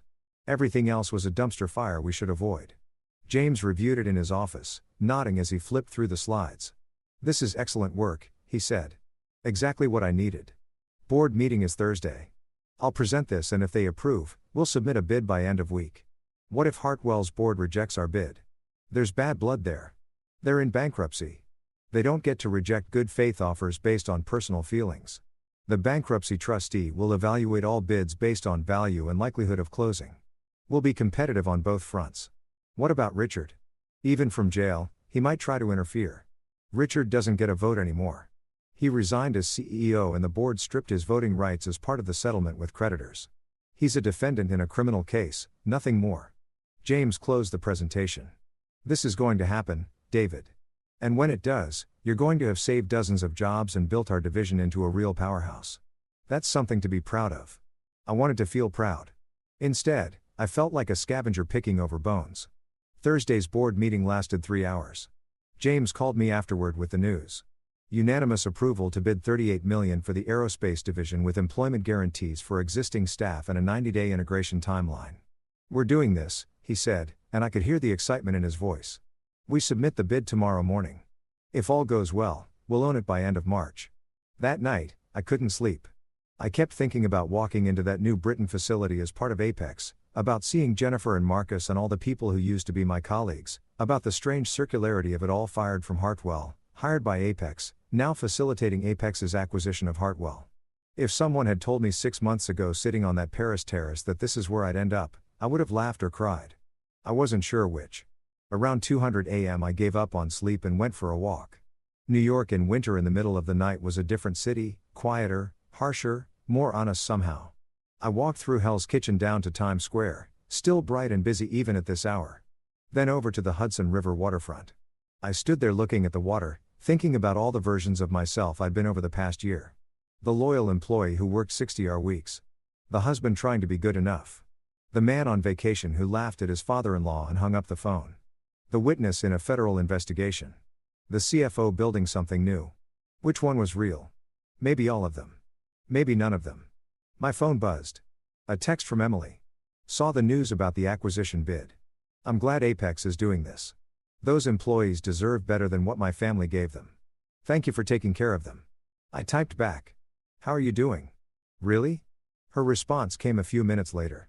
Some days better than others. The interview helped. Saying it all out loud. Owning my choice. It made it real in a way it wasn't before. I'm moving to Seattle. Fresh start. My advisor at Berkeley found me a research position with an environmental policy think tank. I start next month. That's wonderful. I'm happy for you. Are you happy? That's not a rhetorical question. After everything, are you actually happy? I looked out at the Hudson, at the lights reflecting on the water, at the city behind me that was starting to feel like home. Getting there, I typed. Some days better than others, but getting there. Good. You deserve it. We both do. The bid went in Friday morning. By Friday afternoon, we had confirmation that it was being seriously considered. By Monday, we were in negotiations with the bankruptcy trustee. By Wednesday, we had a deal $38 million for the aerospace division. Employment guarantees included closing dates set for March 15. James called an all-hands meeting to announce it. Apex Consolidated is acquiring the aerospace manufacturing division of Hartwell Industries, he announced to the assembled staff. This doubles the size of our manufacturing division, adds 65 talented employees to our team, and positions us as a major player in the precision aerospace components market. I want to thank David Chen and his team for the exceptional analysis that made this possible. Everyone applauded. I smiled and nodded, accepting congratulations from colleagues who had no idea how complicated this was for me. After the meeting, Margaret pulled me aside. You okay? This has to be weird.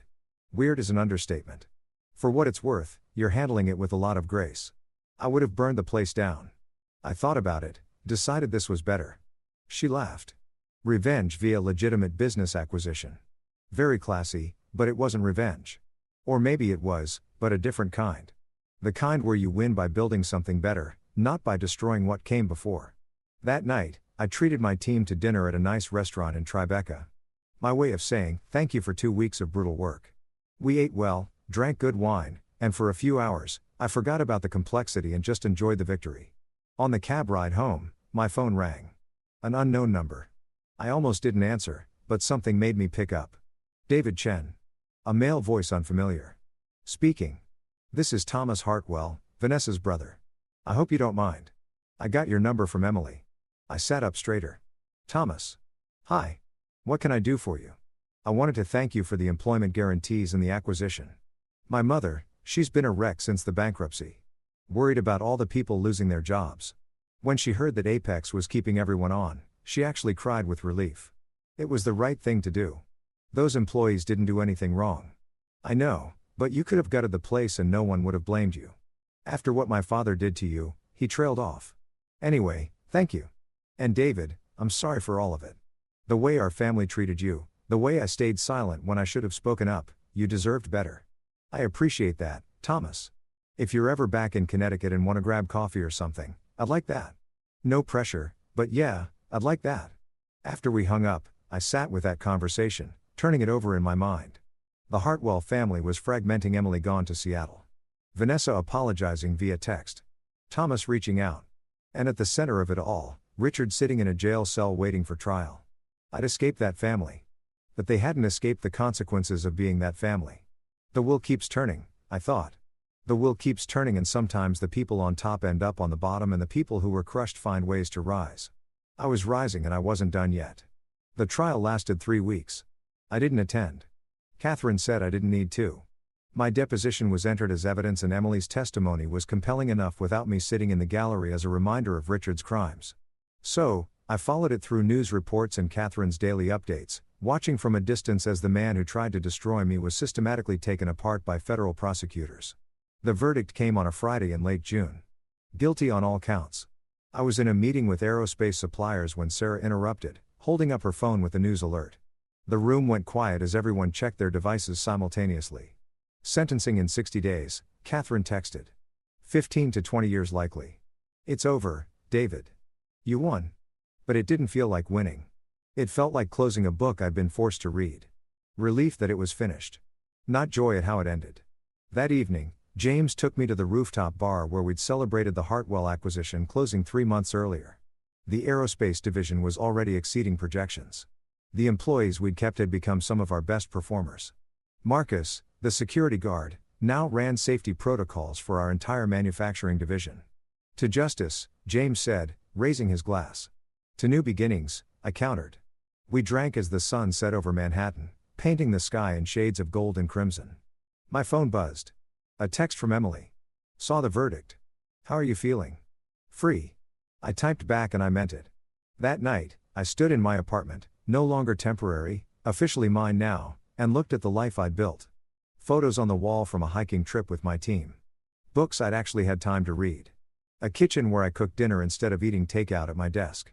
A calendar with vacation do not disturb blocked out for 2 weeks in August. On my desk sat 2 objects. The Mont Blanc pen I'd used to sign away my old life and the business card James had given me in Paris, now framed. I picked up the card, remembering that moment, the wine, the view, the laughter that had started everything. 6 months ago, Richard Hartwell had called me in Paris and fired me, thinking he was ending my story. Instead, he'd freed me to write a better one. My phone rang one last time.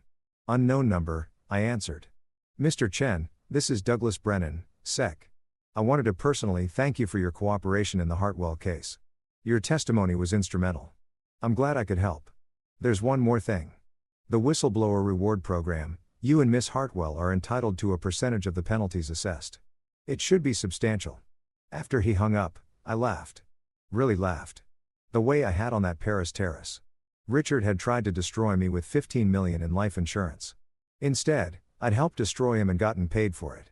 I raised my glass of wine to the empty apartment. To karma, I said, and to never settling for less than I deserve. The city glittered below, full of possibility, and I was finally ready to claim it.